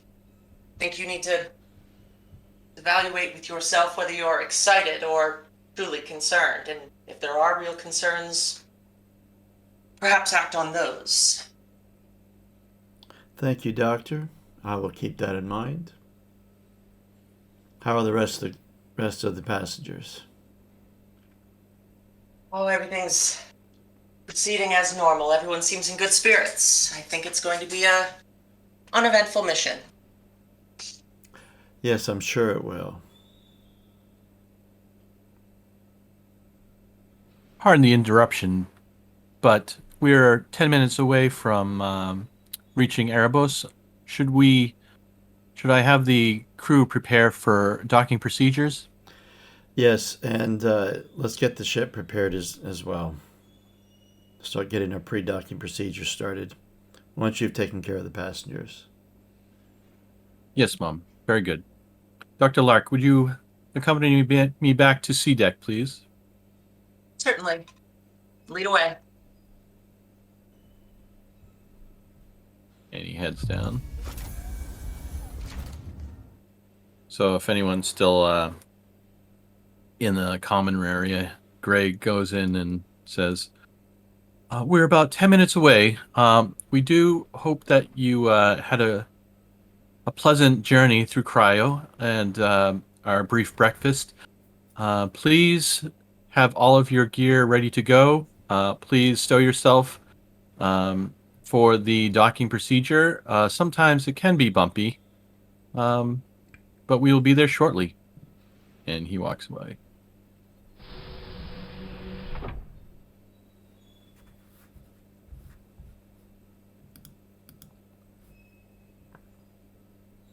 Dr. Berger, it's like, yeah, I'm just going to go lay in my quarters until we get there. Someone wake me up when we arrive. And he walks away. Hector looks at everyone who's still in the rec room and say, that youngin' is quite the character.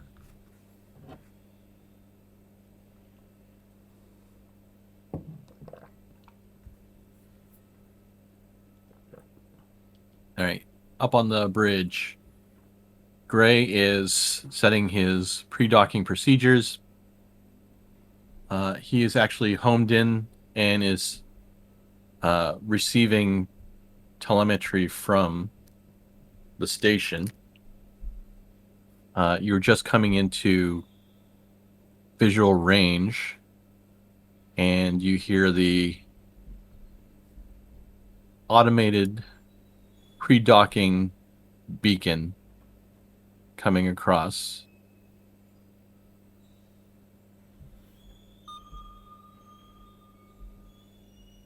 You got a lock on the beacon there, Gray. Locked in, Mum. All right, let's take this nice and easy. All right. Where is everyone else now? I'm in my quarters. I still have my face plastered to a window. Okay. I think Lark would hang there by the window with the doctor taking it in. Okay.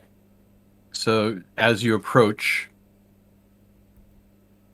by the way, can you still hear pinging, or is it It's stopped. stopped? It Okay. stopped.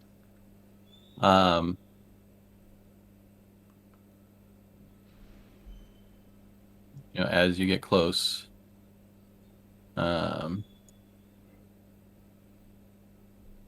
you can see the station now in great detail.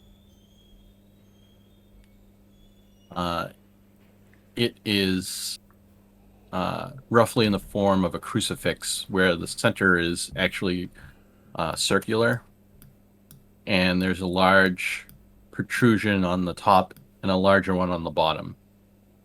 You can also see that on each side of the cruciform shape are two parts of the station that look very similar to the plasma collectors on the Setarina. You would notice this, Luger, but extremely, much bigger, and apparently able to collect a lot more plasma than the Setarina in either one of them.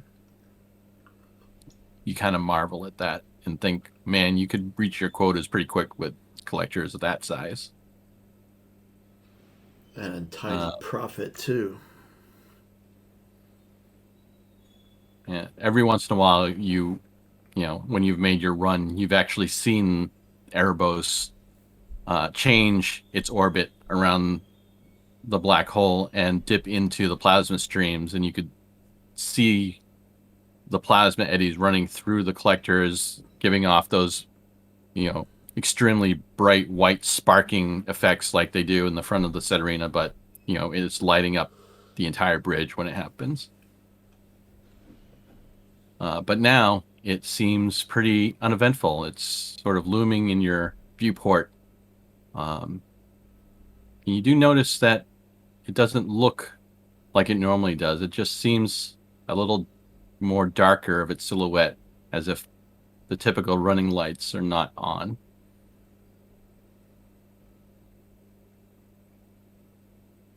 The station seems darker. Yes, all you see is the black silhouette of the station against the backdrop of Ablasin, and typically you would see the running lights around the perimeter and the top and the bottom, but they're off. Gray, have you had any notification as to the status of Erebos? Well, I know, Mum. I've not received any communique regarding the status of Erebos, except for the fact that we were to arrive on time. And have we? She checks We have. You check the chronometer. Yeah. All right. Ship time shows that you are exactly 8 a.m., which is the expected arrival time at Erebos. I want to get on the radio to my usual point of contact on Erebos for when I'm picking up some plasma. Okay. Erebos, this is the Saturina. Captain Luger speaking. Okay. You wait for reply. And all you get in return is a couple of bursts of static. Greg, can you check our comms relay, make sure everything is functioning perfectly? Erebos, this is Captain Luger. I didn't read that we're getting some interference. Can you please try to adjust your signal, assuming you can hear what I'm saying?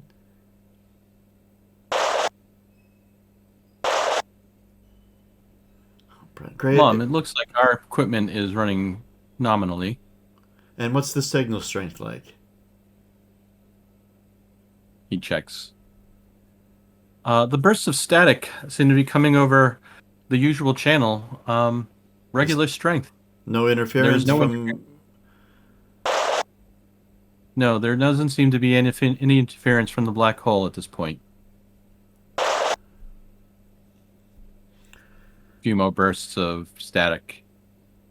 Oh, Christ. That's exactly what I need.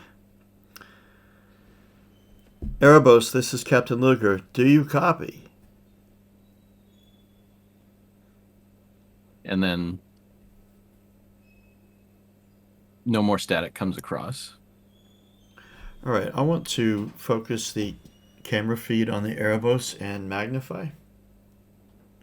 Scanning all of it. Greg, can you help me scan this? I know your eyes are quicker than mine, but let's see if there's anything out of the ordinary with Erebos other than the fact that the operating lights are not on. Any open hatchways, any damage to the antenna systems, any extra interference from the black hole, full works. Okay. Gray starts to look at the monitors closely, and he's like using the controls to zoom in magnification from the outer cameras. Mom, this is interesting. The whole And thing is. He points at the screen with the magnification up like, 50 times. He says, "It looks like the superstructure of Erebos has sustained meteoric damage. It seems that several meteoroids might have hit the station." And you can see where he's pointing. It looks like they're impact craters. pockmarking spots, in random spots over Erebos. Any spots that are crew quarters, or places for people, or is it machinery? Can I determine that? I don't know how much I know the layout of the Erebos, just from I'm going history of dealing with stations, I guess. right. I'm going to pull up another map. 1 second.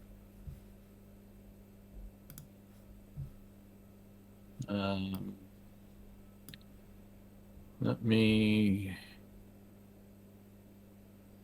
Sorry, 1 second. Just want to test to make sure this shows up.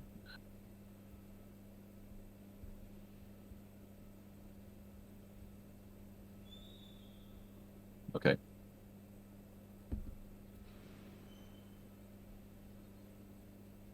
You, Luger, are somewhat familiar with the layout. You might have been briefed, maybe a couple of years ago when you first started the run, the general layout. So you would know kind of generally what is where. And I'm going to have you all look at this screen. Can you all see that? I can, yes. All right. So that is sort of the size comparison of the set arena to Erebos Station. And you, Luger, would know this layout personally. No one else really would understand or know what's where. You kind of see that just like there seems to be a lot of pockmarking on the, I guess it's the port side of Erebos.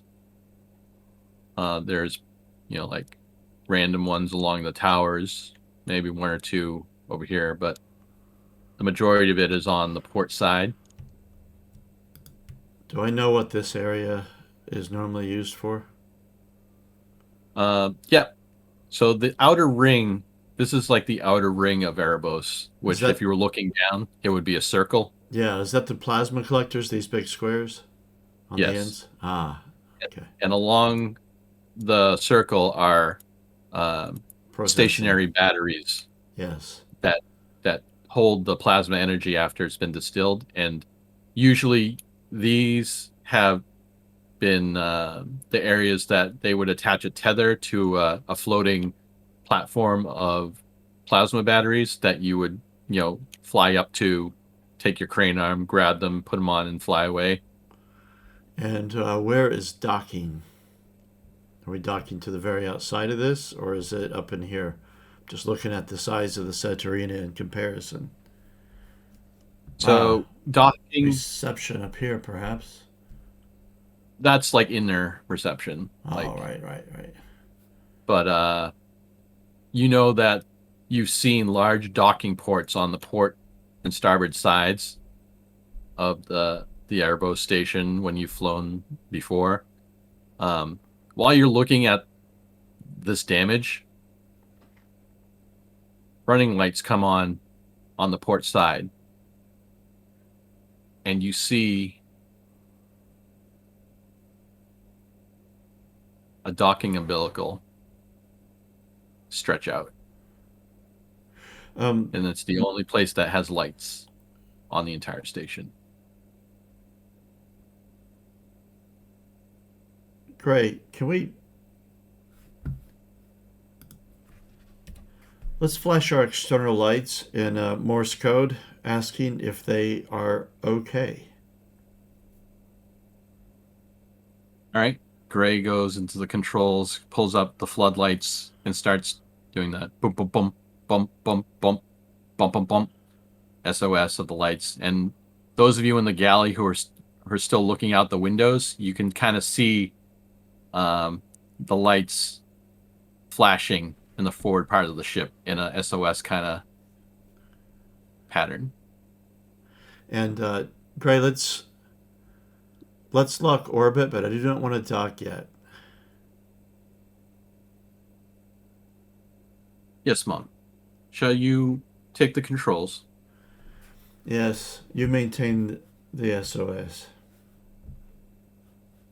Okay. So as you're prepping to do like a standard orbit of the station, all of a sudden, the entire ship lurches to starboard, like careening almost like a tidal wave had hit a boat. And you know from your training that this means that an unexpected gravity well has jutted out from Erebos. Not Erebos, from Ablasin, and you are caught in it. And it is grabbed hold and is pulling you in towards the black hole. All right, my coffee cup slides off my command console and smashes to the floor. Shit. Everyone in the galley make a mobility roll. All right.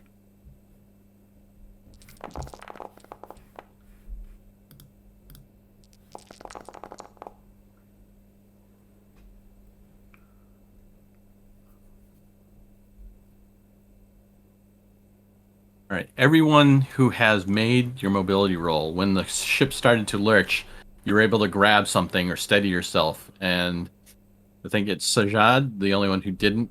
You fall to the floor, not Oof. to the point that you've taken damage, but you definitely planted your ass on the deck.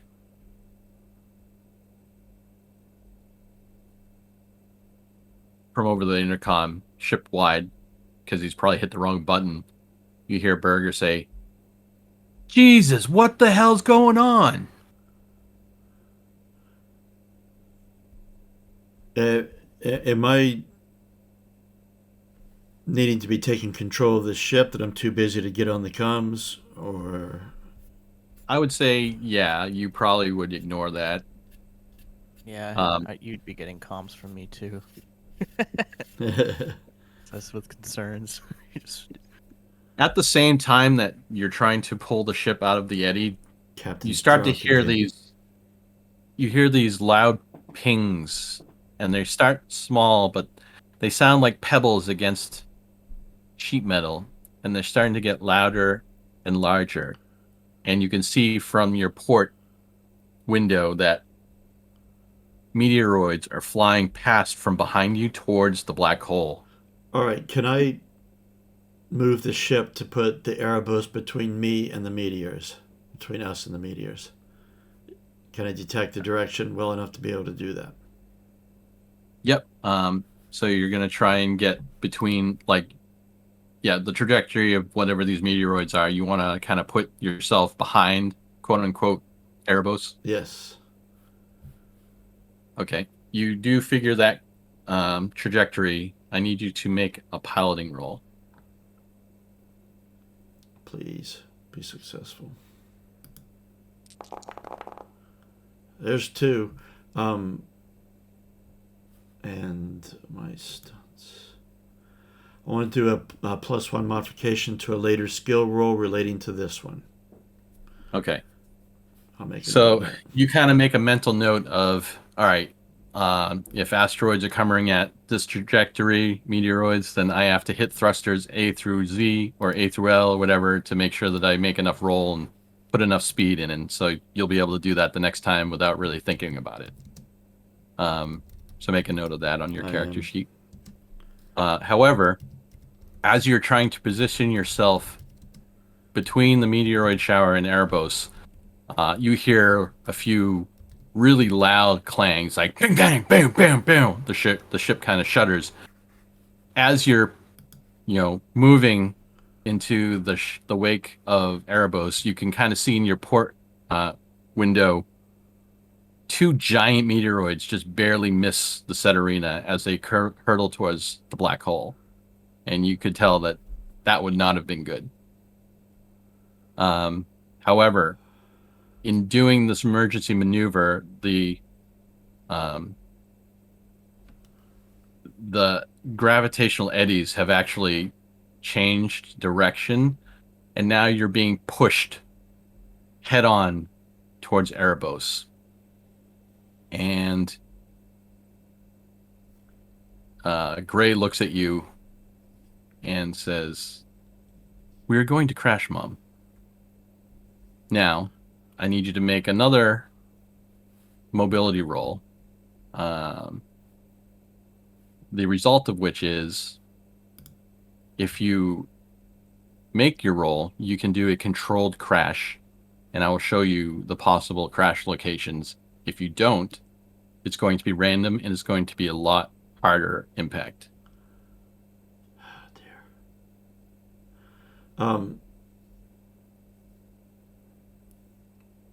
All right. With my rolling, I'm just worried about it. To use a story point, can I decide that after a roll, or does it have to be decided before? I guess I wouldn't know if I would need it until after.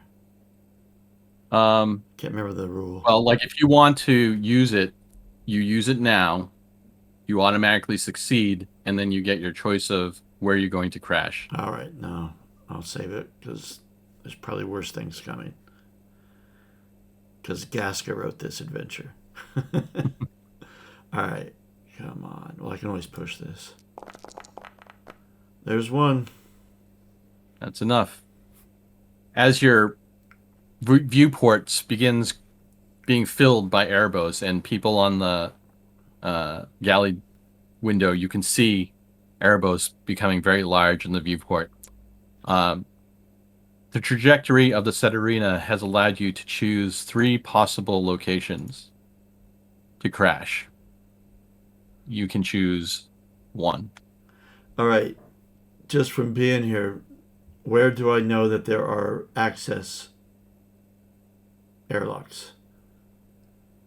Well, No. aside from the main concourse, like just below that, where you've seen the large docking ports for the large ship, Yeah. I mean, you've never really gotten close enough to get a good look at wherever any of the other airlocks are. I mean, they're human-sized, so, you know, they look a lot like regular bulkhead anomalies.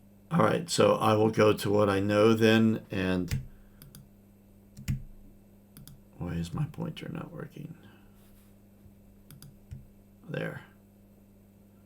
All right. And head for that, where I can dock where I have been before. All right.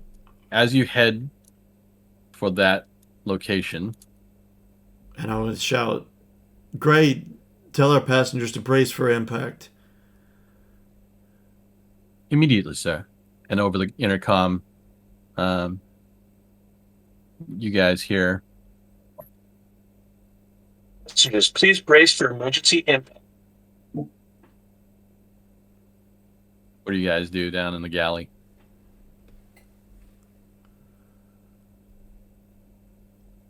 Well, Dr. Lark, down in the galley, just like puts her hands on whatever is stable that she can stabilize on, and if there's anybody nearby, I think whoever fell when we kind of jolted would try to like also grab a hold of them to like maintain some stability, so they don't go flying all around the galley. Is Hector still in the galley? Yes, he is.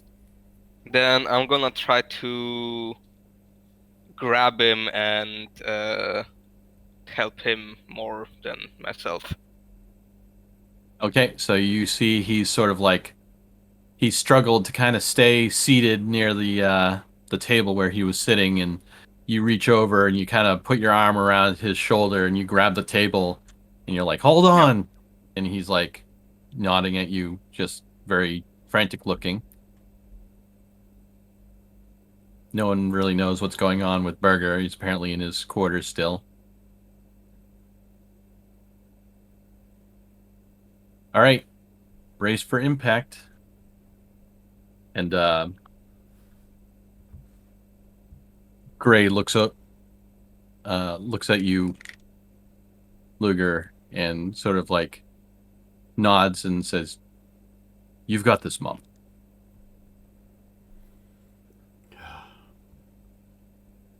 She doesn't And you see, acknowledge. She Go just ahead. stays focused on her controls. okay, you head towards what you think is the least damaging spot of that starboard area, and a last-minute gravity surge pushes you towards the plasma collector, Maw, sort of like the opening, and you sort of careen into it.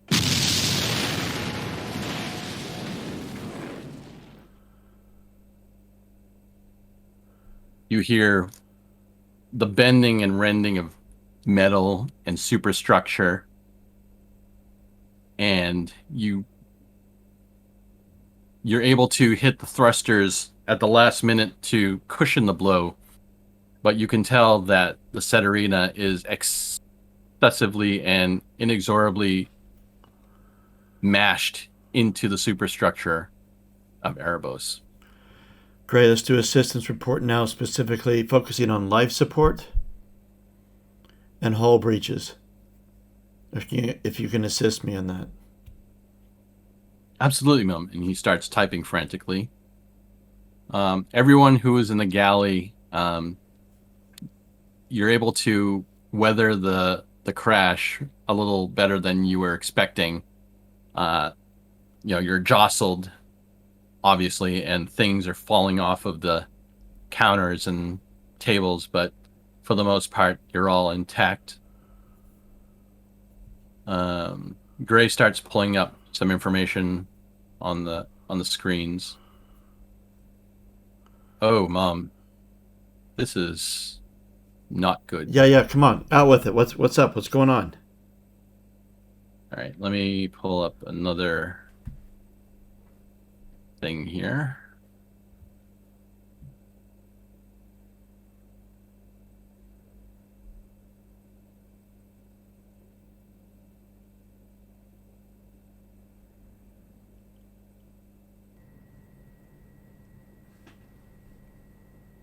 All right, can you guys see Yep. the Ceterina now?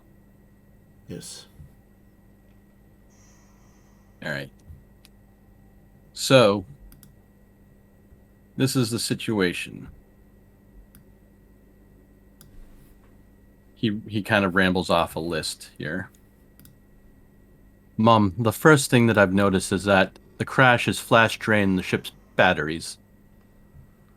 They appear to be beginning to oxidize and corrode, which is strange for such a short time from impact. But without them, we cannot ignite the Ceterina's engines. And then you can see that there's like an indicator showing that there are 3 downed power cells in the engineering area. There's more, Mom, unfortunately. Yeah, It what seems other that great news do you have for me? our thruster compression coil has been damaged. It's a nothing part. Typically, it's the least expensive part of the ship engine, or the ship's, structure, but they're hard to come by, and with our budget, we don't have any spares on board the ship. Without it, our main thrusters will not work. We cannot maneuver. And what about life support? He checks. Life support seems to be nominal. It does not seem to be damaged. Hull breaches? However. However? Sorry, what? Oh, I was just getting to that, Mum. I was going to say, however, there do seem to be several hull breaches. There seems to be one here, here, here, here, here, and here. Well, at least the crew area is safe. They appear to be impacts. I believe they were damage that we sustained during the meteoroid impacts. Curious. Is there any pattern as to where they've impacted, like crucial systems taken out? He checks. Well, like I was saying, however, The life support systems are nominal. However, one of the impacts was close to our O2 tanks. It does not seem to have impaired or damaged the operation of them, however, as we still have life support. And how about external airlocks? Do we have a way off this ship? He looks. We do still have functioning airlocks on deck B, port and starboard. However, and this is the worst part of the damage, I would say, our superstructure seems to be tangled in the Erebos trawling maw. Even with thrusters and a fully functioning engine, there would be no way to extricate us without cutting away some of the damage.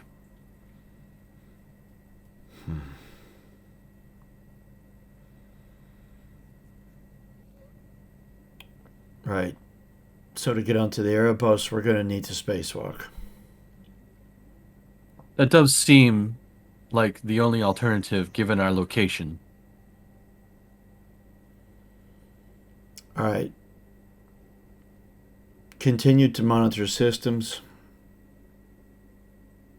Keep me informed if anything changes. Yes, Mom. And I'm going to go Absolutely. speak to our passengers. By the way, did we get any response with Morse code?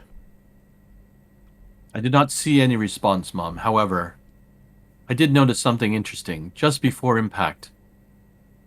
The docking umbilical on the port side retracted, and the lights went out. Interesting. Right. I'm going to speak to our passengers. I will continue work on repairs, Mom. Thank you, Gray. Actually, before we go on, do you guys want to take our mid-session break? Yes, I would Yeah. love to do that. Yeah, sure. Yeah. All right. So we'll take a 5-10 minute break and come back. Okay. That's good. All right. Be right back.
All good to go? Yeah.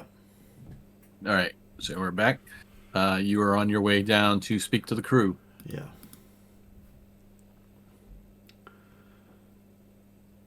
So, yes, get in there. Is everyone okay? Look Good as around. can be expected. We were hit by meteors at the same time, being stuck in some sort of gravity well, and I've managed to minimize the damage, but we are inextricably linked with the Erebos now. No comms whatsoever, although there does seem to be some sort of activity on station. They did start to extend the umbilical, but then they retracted it. I don't know what's going on. Life support is stable,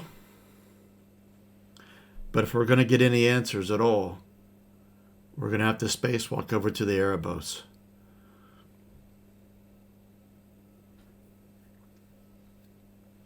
You see, Berger had walked in just as you were saying that from his quarters. He seems to have a little bruiser on his head, taking a tumble from the crash. And is like, wait, we're going to do what? Spacewalk? Or stay here. Life support is good. It's like, no, wait. Why don't we just put the umbilical so we can walk across? The umbilical is smashed. And we're stuck in the plasma collector of the Erebos.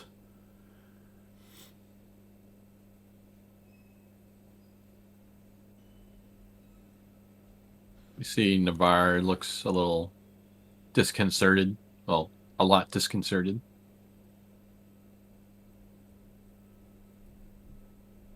So what? Berger says, we're stuck here? It looks that way.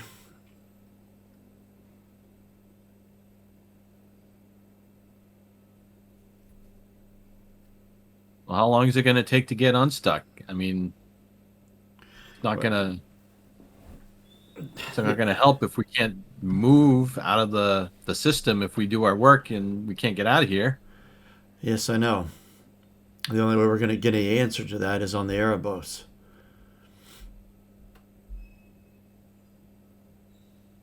But hell, I ain't putting on no spacesuit and walking out into space. Did you look out the window? And he points to a blast and he's like, that's a black hole. I'm not going outside with a black hole. I'm well aware of that. You can stay here if you wish.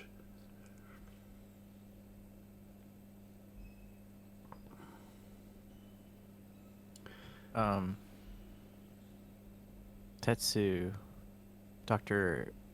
Ejiri, comes into the mess hall, and he frantically asks the captain what happened, which you inform him. So he's caught up to speed, and he says, "Have you made contact with the station, Captain?" There was no reply. I was attempting SOS with the external lights, but before we got a reply, if one was going to be had at all, meteor shower began, and I had to take evasive action. I see. And where exactly in the station are we now? We're stuck in one of the plasma collectors. We have 2 airlocks still intact on the Saturina, which we can make our egress out of the ship. And that's about all I've got. I'm going to head over to the Erebos. Is there anyone wishing to come with me? I have... For a chance to get a better look at this black hole, I'm going. That's one. Navarre's like, oh, you're more daring than I am, miss. I don't think I can actually do a spacewalk with the way my condition, being an old coot, as they say. That's right. None of us have been authorized by Wayland to conduct a spacewalk. We haven't had the proper training. Well, if we all tether together, Yeah. then I think it could be relatively safe. It's up to you, though.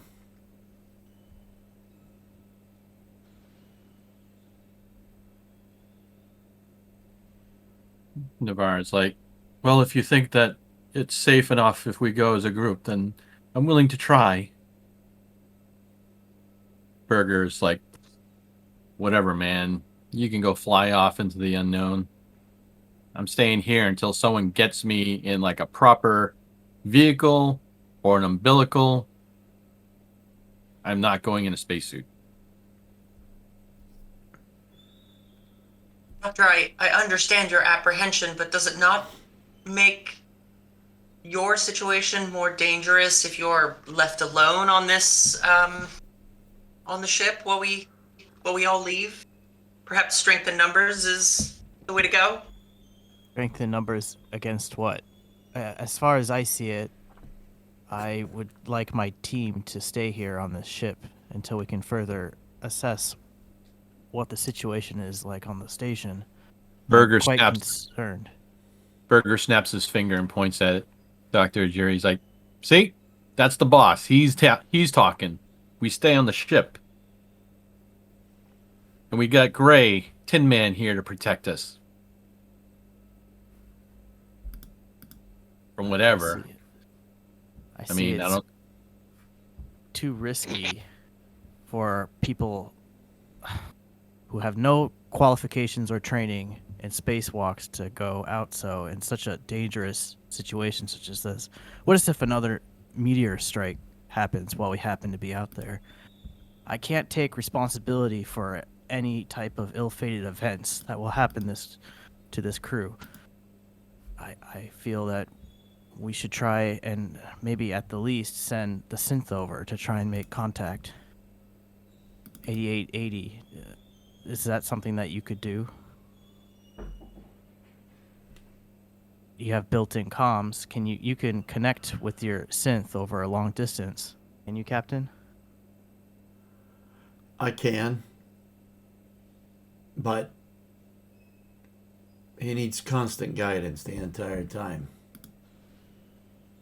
At this point, Noor is gonna cut in and say, I'm sorry to cut in, but we must stop thinking of the best case scenario. We do not know what could be going on Erebus Station.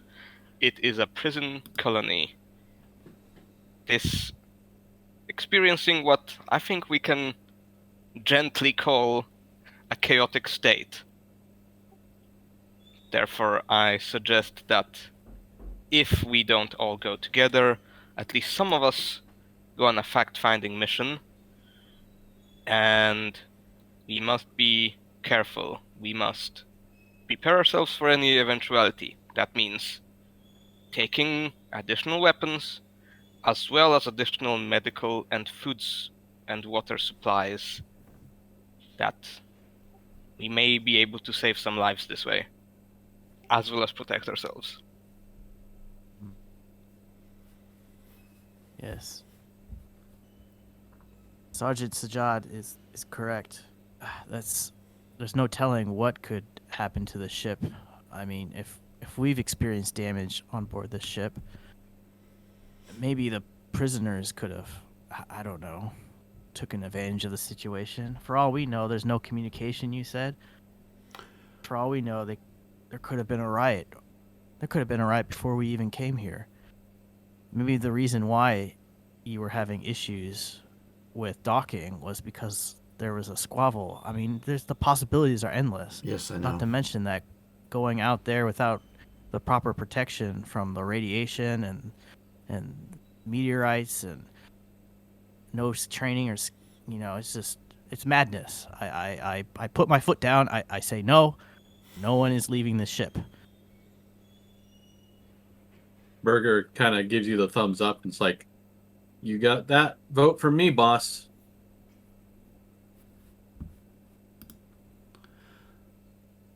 Am I considered an officer at all, Sean? You're the officer of your own ship, Yeah. but you don't. But you work for me, so it's up to you if you want to go against a Wayland Corp and then lose a contract. Yeah. He's technically right. Yeah, I know. Although Ajiri, and this is, just to get technicalities out of the way, was given charge of the science team.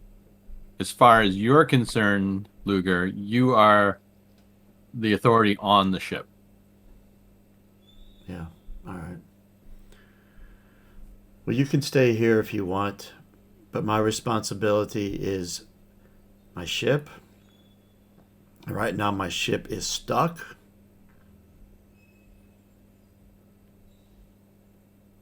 But you say we have full life support. Yes. Everything's fine. So why take the unnecessary risk for my team to go into the unknown when we're perfectly safe right here? It doesn't make any sense, and I'll be making a full report of this. I don't understand the logic of this. Maybe you could send the synth out. And in fact, you're more than welcome to go yourself.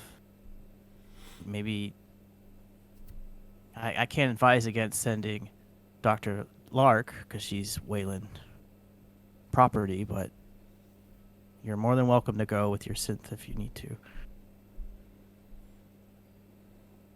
I understand your position. Dr. Ejiri, I must insist that I go as well and find out what is going on to ensure our safety and the protection of your team. I will authorize that. I must also strongly advise that all personnel that stay on the ship put on spacesuits. We do not know if another meteor strike might cause potential hull breachers, and it is better safe than sorry. Your input is greatly appreciated. We shall do that. Dr. Ajiri, I would suggest that I might go along. I understand your concerns for the safety of our team, but we are still here to do a mission, so I must insist that I at least oversee it being furthered by at least the members of our team who will be going over. Yes, I was about to say the same about myself. We are here to gather information about this potential new life form, and I could gather information from the station that they have been collecting all this time. We're here to stay for a good amount of duration anyways. I'm not saying that I'm banning you from going abroad. Of course we will eventually head over. We just need to assess the situation first before making any illogical or rash decisions that could put you in jeopardy. I'm only trying to think of the best interests of the team's safety. I will make an exception for Dr. Lark, for she's a synth. Her abilities to exist in extreme conditions, like the extremophile we're here to study, makes it a less risky situation for Wayland Utoni.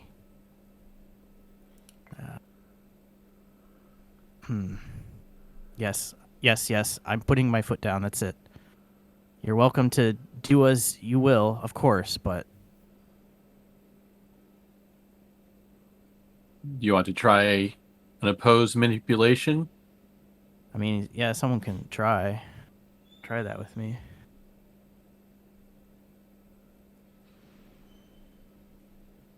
Anyone who wants to what's go it over? hurt? I'm Go gonna ahead. try it. All right. Oh damn! I'm gonna What is push. that? Just That's kidding. So roll manipulation, Ijiri. Manipulation. Wait, isn't it command empathy? Are you commanding. This is a direct If order. they were all corporate, technically they're not corporate employees. They're a contracted science team from Gaholgad, so they're not directly under your supervision. I mean, they're under your supervision, but they're not company stooges that you can command. You know, like you have to. They have a bit more of autonomy than that, so that's why it has to be a manipulation. Okay. You could do that to Luger. I mean, she works for the company. Do you want to push that? Yeah, he has to. Oh wait, were you pushing that, Drabakowski? She already did. I did. Oh, okay. I failed both. Oh, okay. I guess you didn't.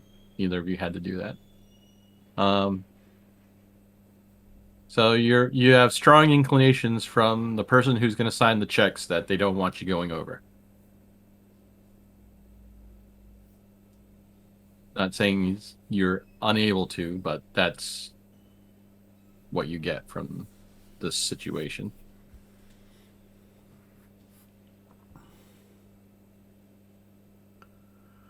Berger gets up. He's like, I'm done debating. I'll be in my quarters. I'm going to get some food. Make sure Gray brings some stuff down for me, please. And he walks away. I'm looking at my PDAT. Am I able to send signals back to Earth? You look and you can see that you're not getting a signal through the local comms relays. Erebos would be the closest one, because of the anomalies from the black hole. Okay. So I want to do a manipulation. Say, okay. look, Well, I if you roll- understand where you're coming from, but we have no answers. Stuck on this ship, your mission cannot proceed. We can Our also mission not can't proceed communicate. if we're all dead. We will die eventually I here. agree. Yes, but please, no one's. I encourage you to go. I don't know why we're having this discussion. I'm encouraging you to go and to take 2 synths with you and our security officer. Synths can't shoot people, and if there's prisoners loose, I'd like to have somebody else with a gun who can actually help out. You have a Look security at this officer. man. He's in a what full-on I'm here ape for. suit. Look at him. We'll all we have no combat experience. All right. Roll We have no manipulate. spacewalk experience. Okay. Yeah, I'm I have going zero to, G training. I have I'm been go- trained for 0G. I'm going to do a show of like drawing my gun and checking it just to kind of reassure people that yes, I am a person with one of those. All right. All right. Something is finally coming through from the captain to you. Unless you want to try and continue the argument. Nope. You're losing the argument.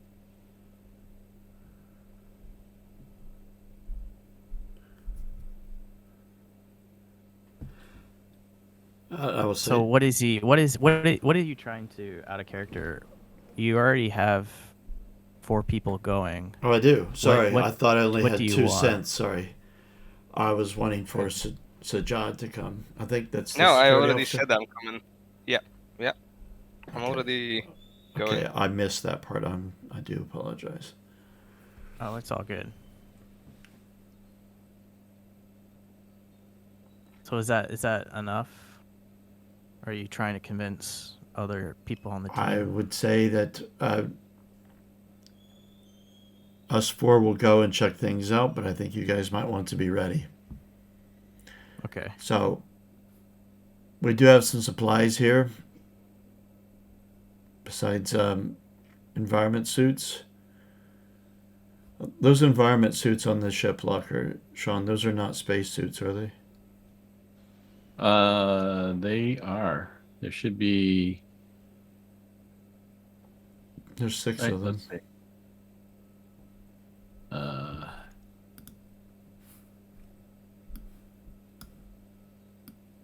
Yes, they're actually the hard shell suits that you see in like Yeah, Prometheus. yeah.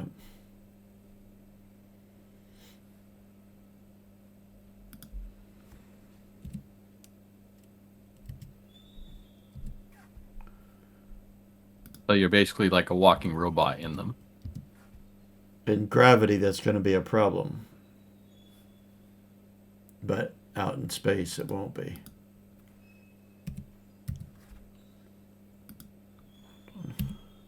I'm gonna go over to Dr. How do you pronounce her name? Dabowski? Is that right? Browse. Grabikowski. Grabikowski. Yeah. And I put my hand on her shoulder and I say, I know you're excited to see this anomaly and study it. I am excited as well, but we will have our time. Just want to make sure that you're safe and the team is safe. I can't have any repeats of I just want you and just trust me, and I'm going to use my talent to reduce your stress by 1. Understood.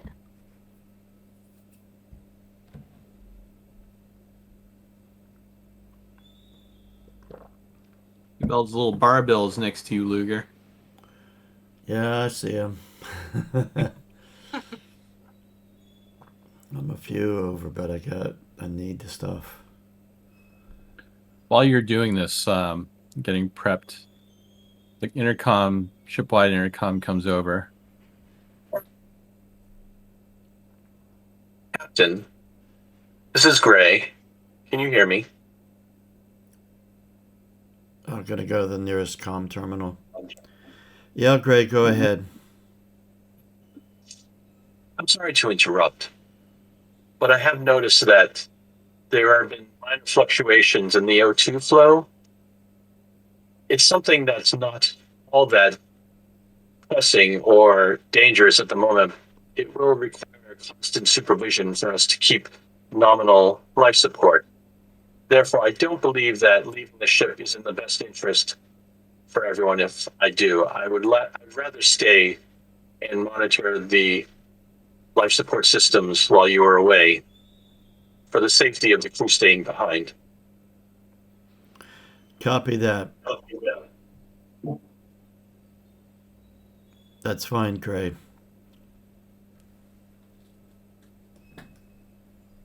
But do keep me informed. Absolutely. And you see the thing signs off. Right. This way to the equipment locker. Anyone who's coming. And I give full access to I'm everything that's definitely there. Okay. Who's going with? Nur Sajad is. Yep, Dr. Lark will be. Okay. Your permission. Dr. Lark. Sajad. All right, you should all have access to the locker now.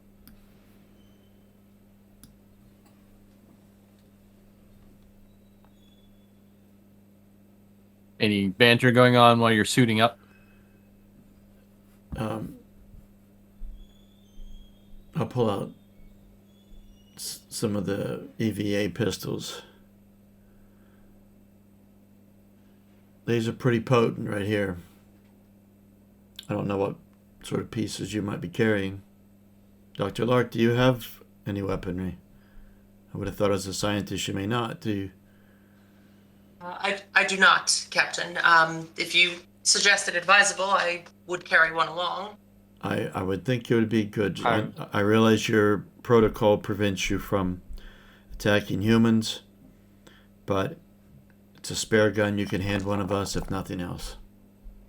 Oops, Certainly. I'm trying to activate my stuff, not roll dice. Yeah, she'll take. So it was the EVA pistol. Yes. Yes. So yeah, she'll stow one of those. And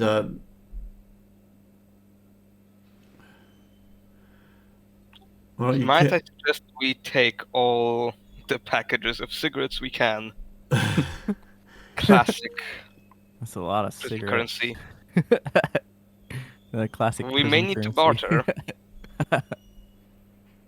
Then before you leave, I have one question. Would it be okay if I used a terminal to attempt to connect to the station remotely? See if we can figure out some more information from here. I think that's a brilliant idea. And let's Captain would have to give you access.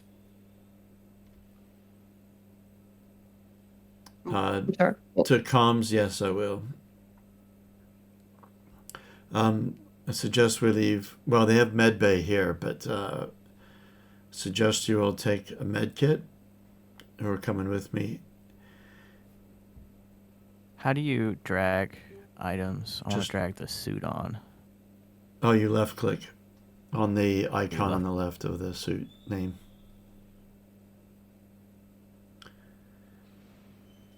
Oh, it's not working for me. Do I need permission? Are you trying to take it out of the ship gear? Yeah. Oh, that's just a Okay. click and drag. I didn't give you permission because you weren't with Ah. them. Oh, Do you want me Oh, to give them? yeah.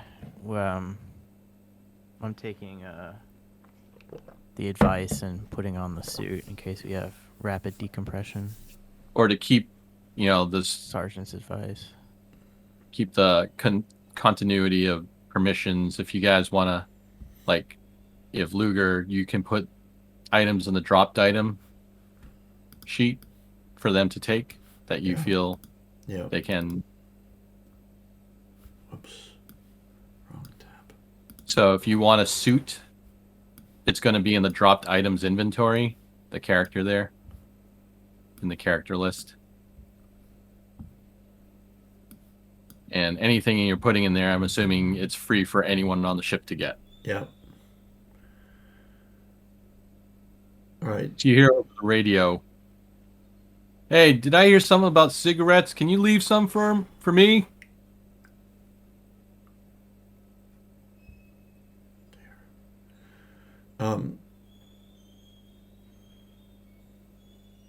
Right. Because he's been so gracious up to this point. Yes, I know. There's 2 packs. There's 1. All right. Lark and Sajad, I would suggest one of you take a bolt gun and one of you take a grappling gun. I will take the grappling gun and the So I'm line. not sure what we're going to run into. And did someone take the rope already? I did. Good. Just FYI, if you read the description, it does take some actions to switch the line out from the one that's usually in the harpoon. The harpoon one is only like medium range. The line is way longer. Okay. Unless you want to take the time to switch it out now. I think so. So just make a note of that so you know what's in. But And let's I keep. think, let- out of an abundance of caution, I'm gonna grab another med kit. So we have 2 of them. There's 2 more left if anybody wants to grab any. Yes, I've already got one on myself. Same.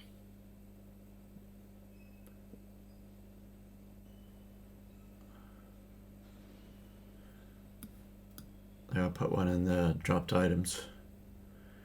And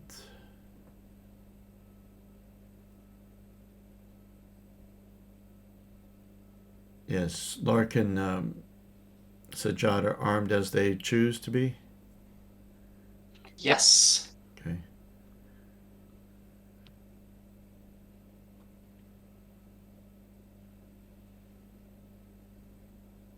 All right, I want to lock that down then.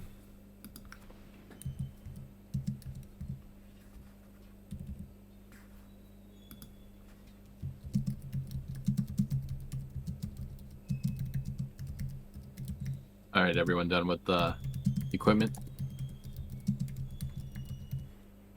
Yeah. Yep. Okay. All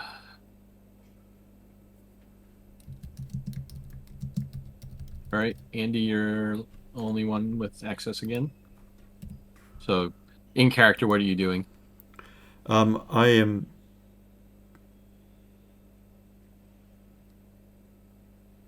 Padlocking the locker. Yeah, I'm locking the locker up, but I'm also going to go to a terminal.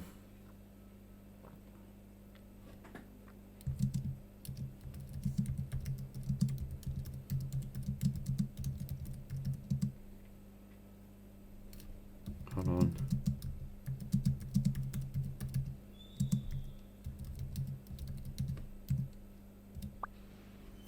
There you go. Sent you a message. Okay.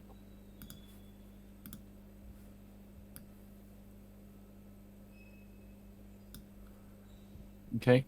Give me a Comtech roll. All right.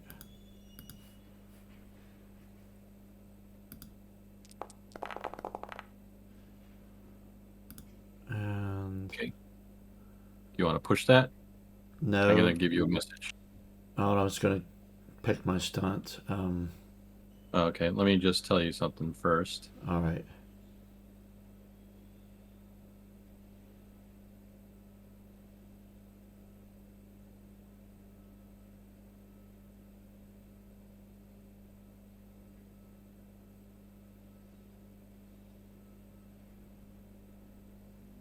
So if you want to use your successes for anything other than that, that lowers. Just FYI. All right. Yeah, let's do that then. Yeah, I often make that call as well for a jam. As a jam, I mean. Cool. All right. Everybody ready? Certainly. Ready when you are, Captain. All right. We're headed Right. to Deck B as for our point of egress. The rest of you,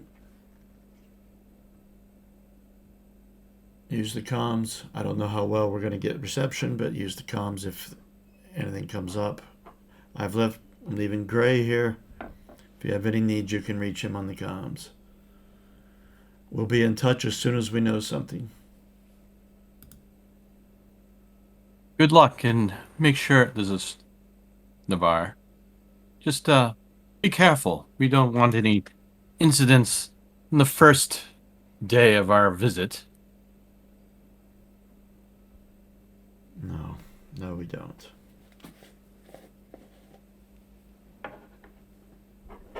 Okay, and I make my way to Deck B then. Lead the way. I lead the way to Deck B to the airlock. And I wait for the others. Okay.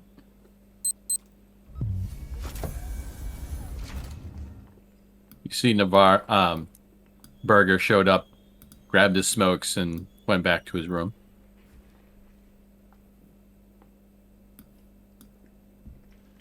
I cannot move my token.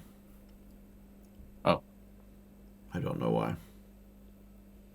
Oh, the game is paused. Oh, oop, there. Surprised it let us get stuff out of equipment lockers. Okay, you're making your way to the airlocks over the intercom. Captain, I'm priming the lock now. One moment.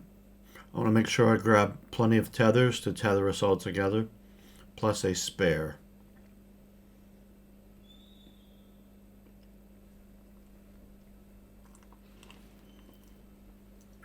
Okay, just FYI, the tethers are good for like medium range. They don't go much further than that.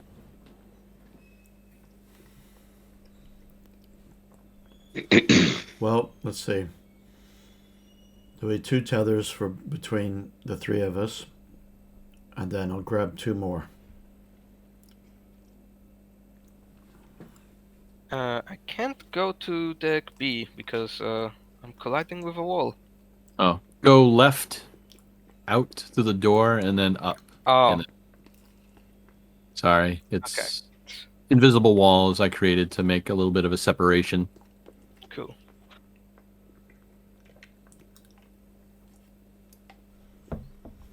And so Drabakowski, you decided to stay. Yes. I'm gonna sit at a terminal and attempt to connect to the station. Okay. You see Navarre, Dr. Navarre. Would you mind some company, mate, dear? No, not at all. I don't know if I'm all that good at computers, except for the analysis equipment that I use during my regular day, but I can root you on. Thank you. Meanwhile, Captain, are you prepared for your spacewalk? I have primed the airlock. I finish attaching the last tether to Sajad, and Yep, then I I'm put a tethered. tether between me to the side of the door just in case there's any sort of anomaly that might suck us off into the vacuum of space. And we're ready, Gray.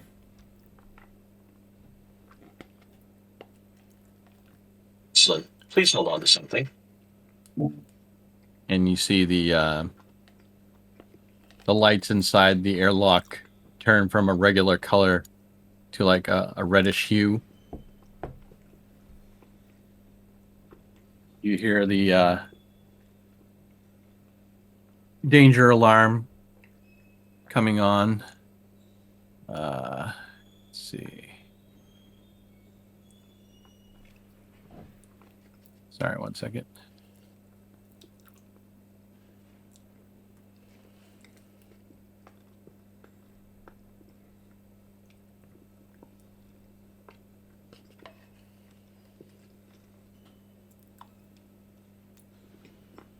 Anyway, I'm going to skip that. But as the alarms are going off, the inner door closes.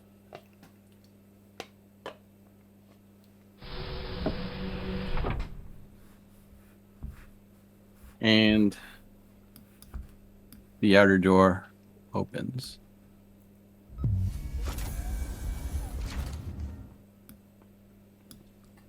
And you are now exposed to outer space. How far are we from the station itself? I mean, we're on part of the ship sticking out of the plasma collector of Erebos, but how much? The distance? I would say that you're about half the distance of the length of the ship to Erebos, which is about 150 meters. All right. And you're going to make your way to here.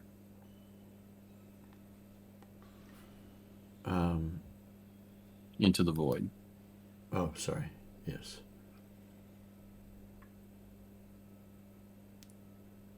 All right. Now, from what I understand right from encumbrance, you have to make a mobility roll if you're going to run or do combat. Everything else is normal, if I understand correctly. Although I would say crawling along the side of a starship outside a black hole might be a little strenuous. All right. Everyone who is going to spacewalk do a mobility, and you do have to make a minus. Would it make sense to use the harpoon gun to just shoot a line over to where the airlock would be? You could do that.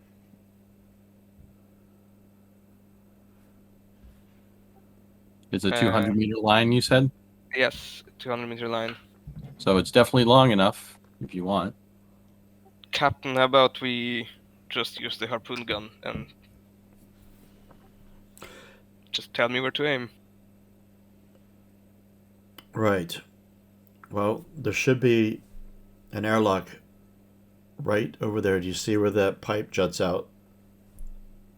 Yep. Just beside that would be an ideal spot. Okay, shall I roll ranged combat?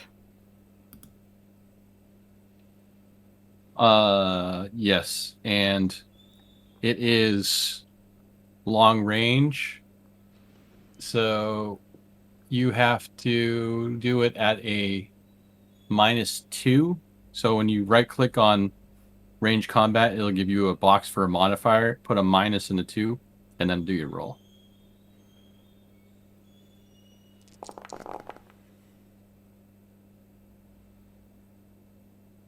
That's Is enough. that good enough? Yeah, nailed it. Nice. So describe what you're doing. So I'm just going to kind of hook my legs onto some kind of handhold, just in case, and then just aim the harpoon gun and shoot the line exactly where I was supposed to. Very Okay. methodically. All right. You pull the trigger. You do not hear the express gases releasing as the projectile is sent across the void. You see the line, kind of letting out as it's going across the distance. And you feel a satisfying vibration, a clink through the line into your hand from the gun as it hits its mark. Nice shot. Excellent. Thank you. So let's attach this line to the ship. Our end. All right. Or you want to use the winching capability of it and pull you all across. I think having a stable connection is going to be safer.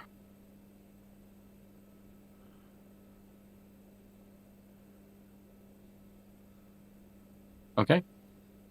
Go ahead and give me a heavy machinery to attach it. Regular mod, no mods. Nope. I will push the roll. Nope. Here, give me that. My ship's a little bit, well, especially now that we've crashed.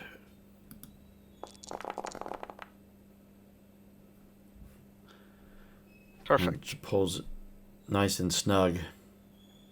Nice work, Captain. Thank you. All right, we're all tethered together. I'm going to take the crampon off of the side of the door of the ship and clamp it onto the rope so that if we come loose, we're still going to be attached to it. And we're all three tethered together, so let's make our way across. All right. Go ahead and head for the void.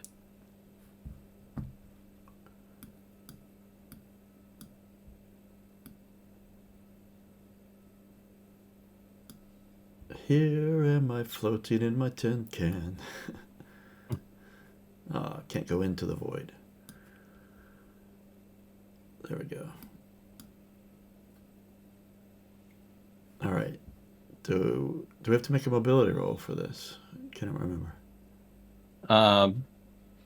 With its... I'm going to say you can get a plot. You do have to do mobility because you're still pulling yourself along the line.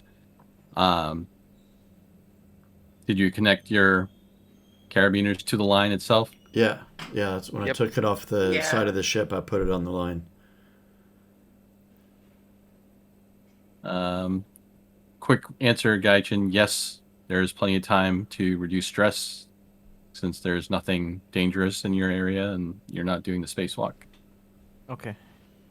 Cool. So 1 second.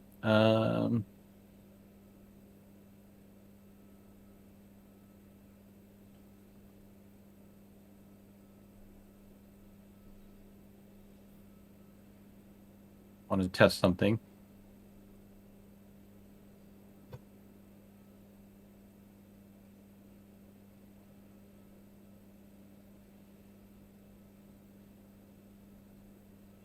Can anyone hear anything? Yeah. You hear breathing? No. Oh. Oh,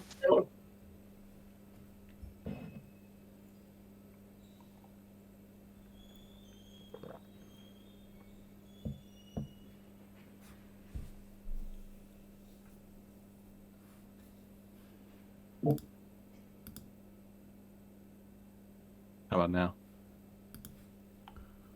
No breathing.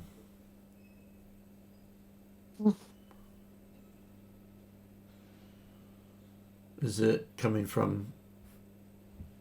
Should be coming from Discord. Oh, is it? If it's from the thing you're sharing, no, never mind. It's muted. That's for talking.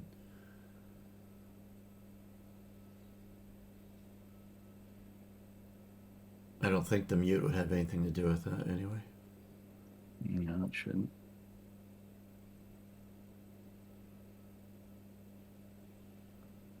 Let's try this.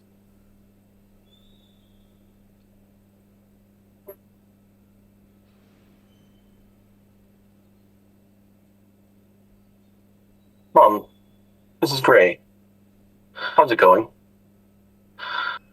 We're floating across the line.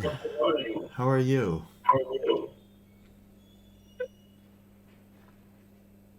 I'm quite happy on the ship. Everything okay? Yes, Mom. Oxygen levels are being controlled. You do a good job, Gray. Thank you, Mom.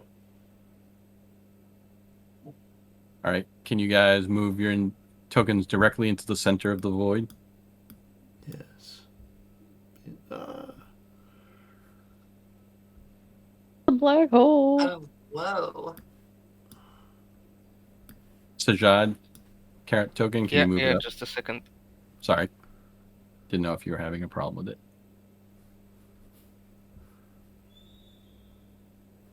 There we go.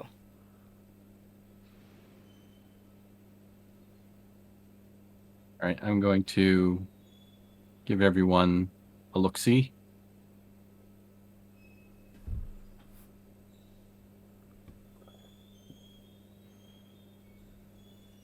All right. I'm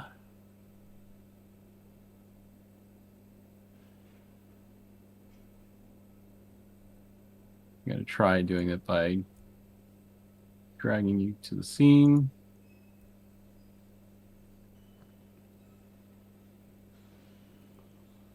All right. Can you people see the new map? Yes. Yes.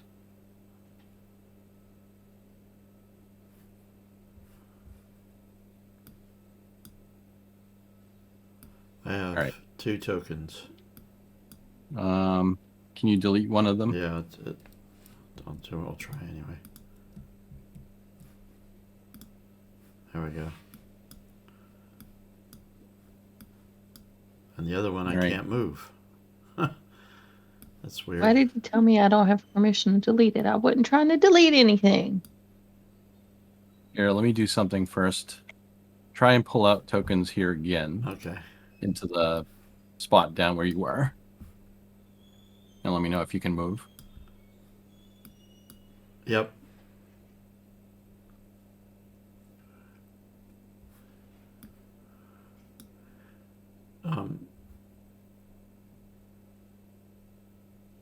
Can you put the spectator cam on this page? I did. It's not showing up. If it's, I made it invisible. It's like sort of like But I here. mean, it didn't make the chat automatically jump to the recording. I don't have a thing to select. I don't think I do. No. You see if I have to give you permission on it. Sorry to cause troubles. I thought it would do it automatically. All right. How about now? No, it's still back on the Set Arena screen. Oh, let me pull. That's why I didn't pull you.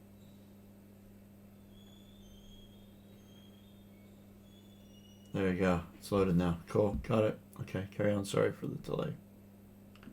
And Zan, can you pull a new token out? Sure.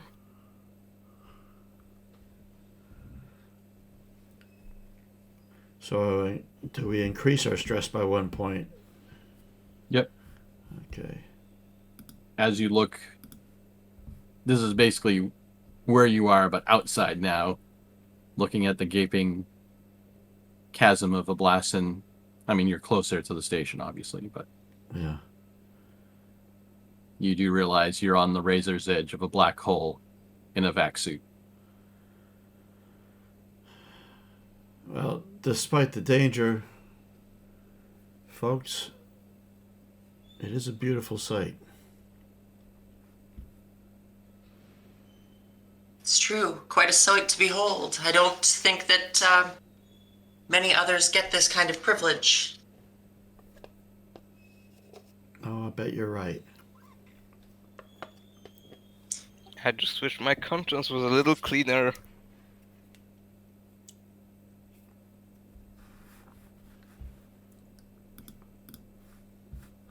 Right. You say we don't need heavy machinery to get across? Or, sorry, mobility. You do, but you can get a +1 because you have the tether of the grapple gun. Is Captain Luger leading? I was I was going to Assume. suggest Sajad, but I will. Okay. Just because you're a soldier. Well then, before Sajad rolls, if I hear any stress in Sajad's voice, I think Lark would say, Sajad, calm down. Got this. Just follow the cable. And I think she's going to try to calm Sajad down, steel them a little bit before crossing the expanse. Okay. So I'm going to use Thank you. my counselor talent and see if I can reduce your stress at all. Oh, I don't. But the thought was there. It's fine. But your calming words actually helped Luger keep it together when she almost panicked looking Yeah, into the void. exactly. Oh, perfect. So, mobility +1? Yes.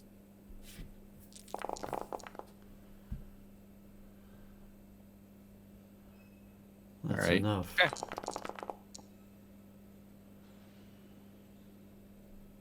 All right. You all succeeded.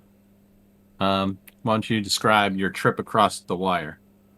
So, Sajad to be in the front. What order do we want to go? I was going to suggest myself second, but Yeah, Lark would like to follow to, keep an eye on you guys and lend a hand if anybody gets Sounds stuck. good.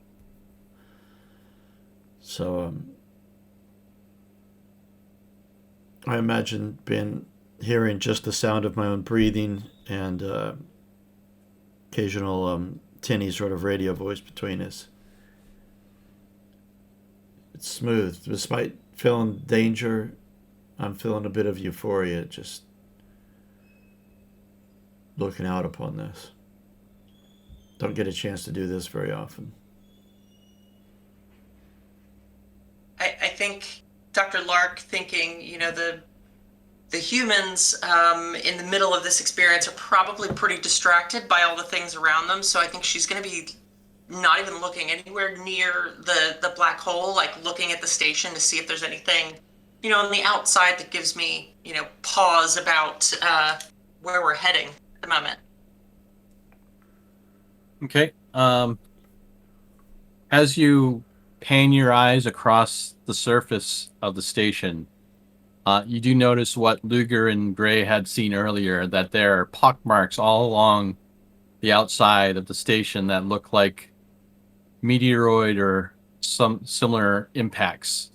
Some of them even have the meteoroids still stuck into the superstructure.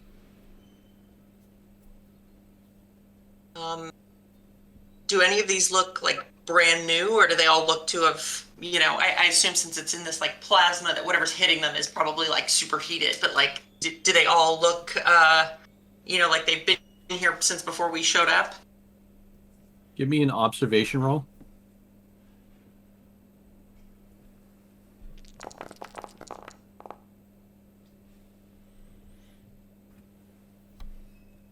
Okay.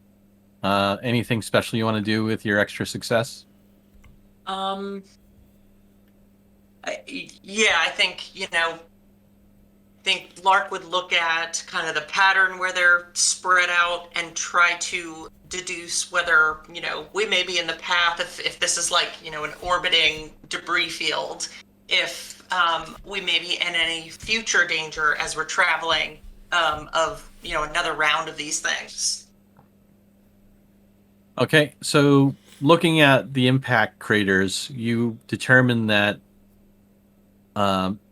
like Luger had tried to do with the Seterina, positioning the ship behind, quote unquote, the station, you can see that most of the impact trajectories are coming from the opposite side of where Ablasin is in relation to Erebos. So it's definitely looks like everything that's on the far space side of Erebos is more prone to be impacted than the near side. And I assume the Seterina's on the far side still at this point. It's sort of like in the middle, like almost like pointing straight up if you were looking at the station schematic again. Oh, okay. And one other thing that you notice is the interesting look of these meteorites is that they look like, you assume from the plasma streams burning them, they just look like molten lava rock that had been cooled. Wow.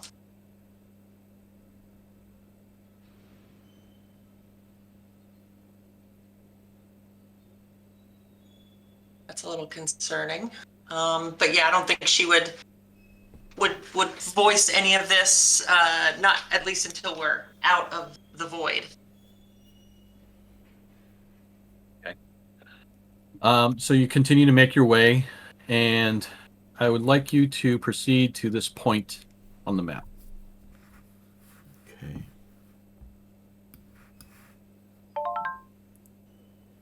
Game is paused. Yep, that's on purpose. Okay, well, I can't move my token. Oh. Yep, it stopped me when it paused. It's just a little thing that I put in for free movement, so it doesn't get away from me. But go ahead and continue.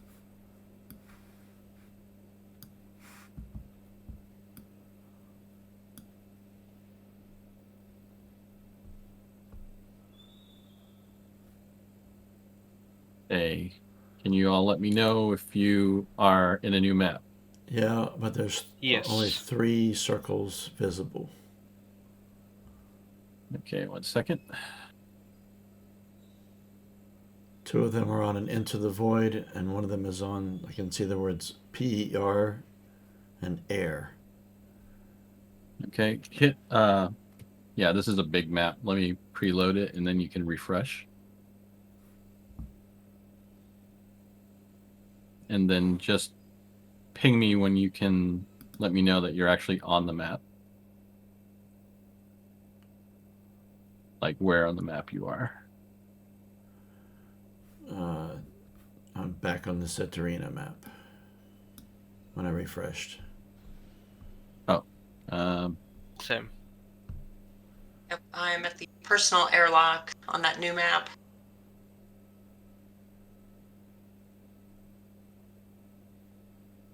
Would you know the number? Oh, okay, I see you. Let me circumvent this a little bit.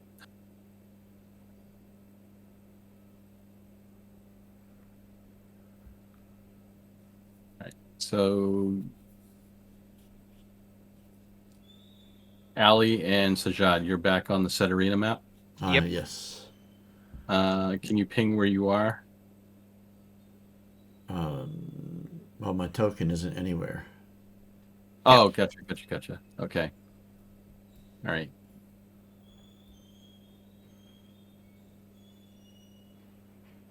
All right, let me pull you to where we are.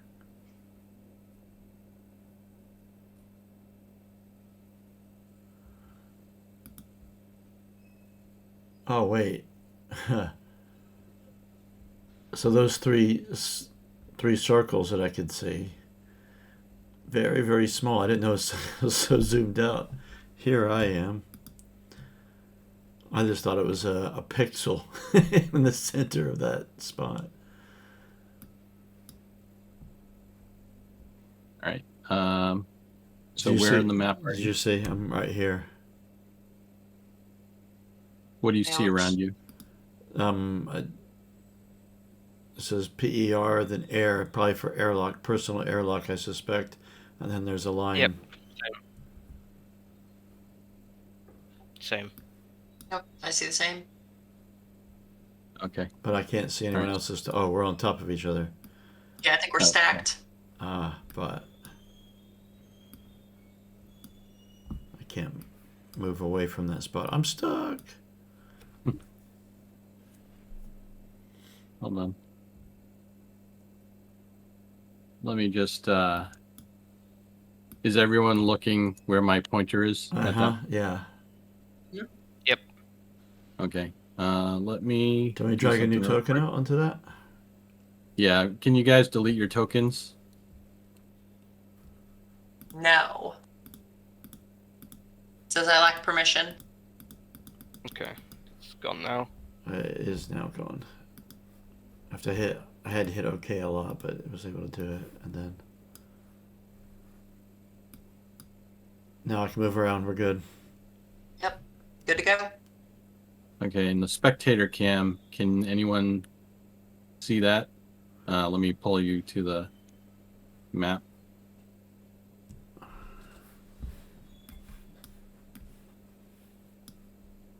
Can you guys see the spectator? No. But I can see two red squares. I can see one I mean- here. Saul and Oh, Gaijin, can you see? Yeah, I'm on a new map. All I see is person, and Right. airlock. zoom in Okay. a lot, then you'll see us. We're really small. Oh, really? Oh, okay. Oh, that's cool. Oh, teeny tiny.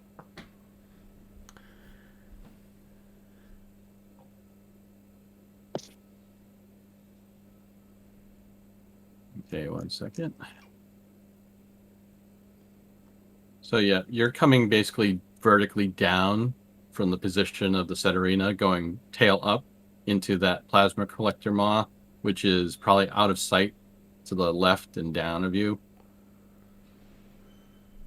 I'm actually going to up your guys' visual for a little bit. Vision. Actually, let me just do unlimited vision.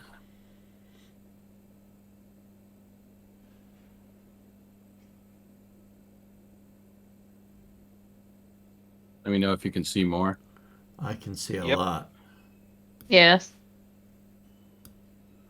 And how about people, spectators? Yeah, I can see a lot. Okay. Yeah, me too.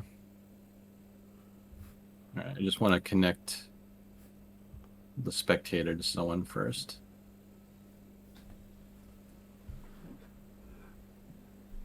Uh, 1 second, please. No problem.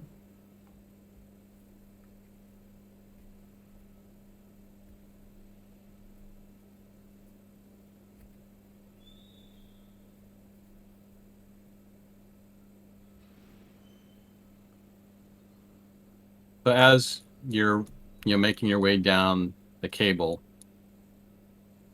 anything you're saying to each other while you're on your way?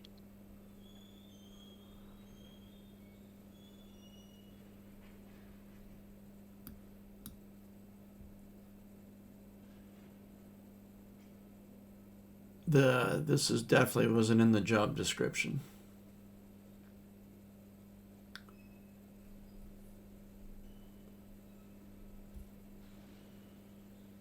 It's a good thing they're paying a lot for this. But there better be some compensation for my ship, because I certainly can't pay for it. I'm gonna be honest with you, I'll take this over tangling with the Colonial Marines any day. Yeah, I can imagine that. That's a good way of looking at it. Could always be worse. One person's black hole is another person's imminent death.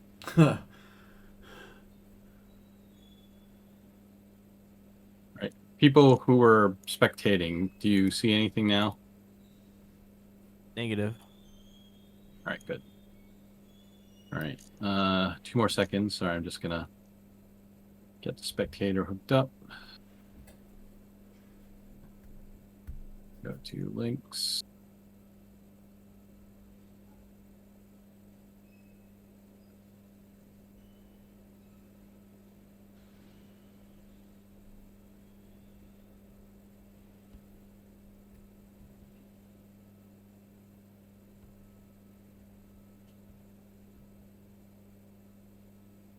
Can anyone see anything now?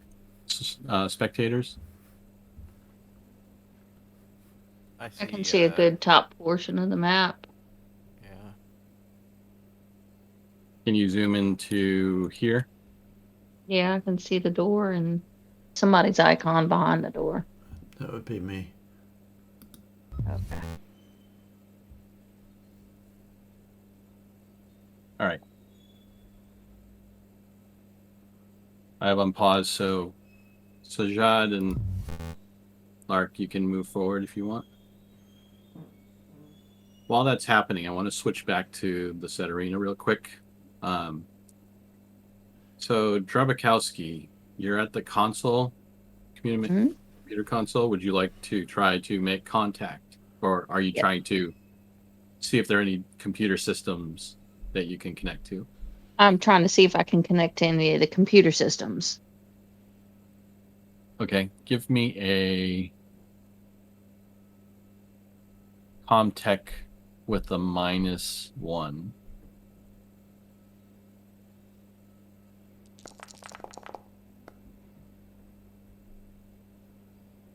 All right. You succeed. You're doing your access protocols in the computer, trying to search for a connection, and you find one. When you connect to it, are you using a PDAT or one of the computer terminals on the ship? One of the terminals on the ship. Okay. So when you connect, screen on the computer goes fuzzy, as if it were an old-fashioned TV with like the rabbit ear antennas, and the whole screen is like going wavy and fuzzy, and there's like snow fuzz. And through the audio portion of the speakers on the computer, you hear ever so slightly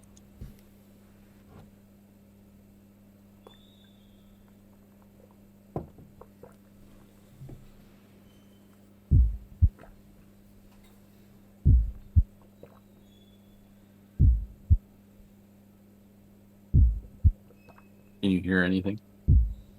Yeah, sounds like a Yep. heartbeat.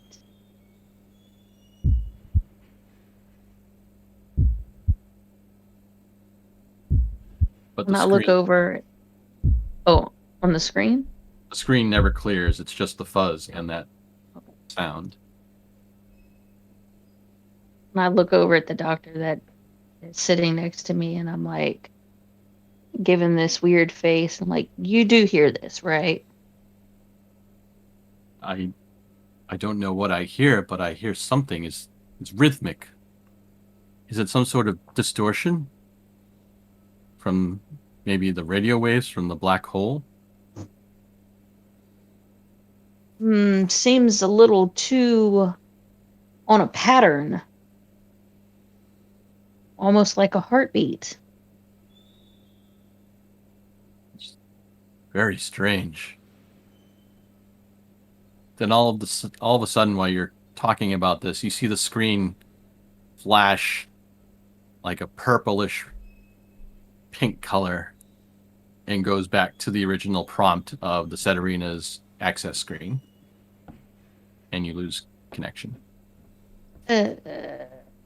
Okay.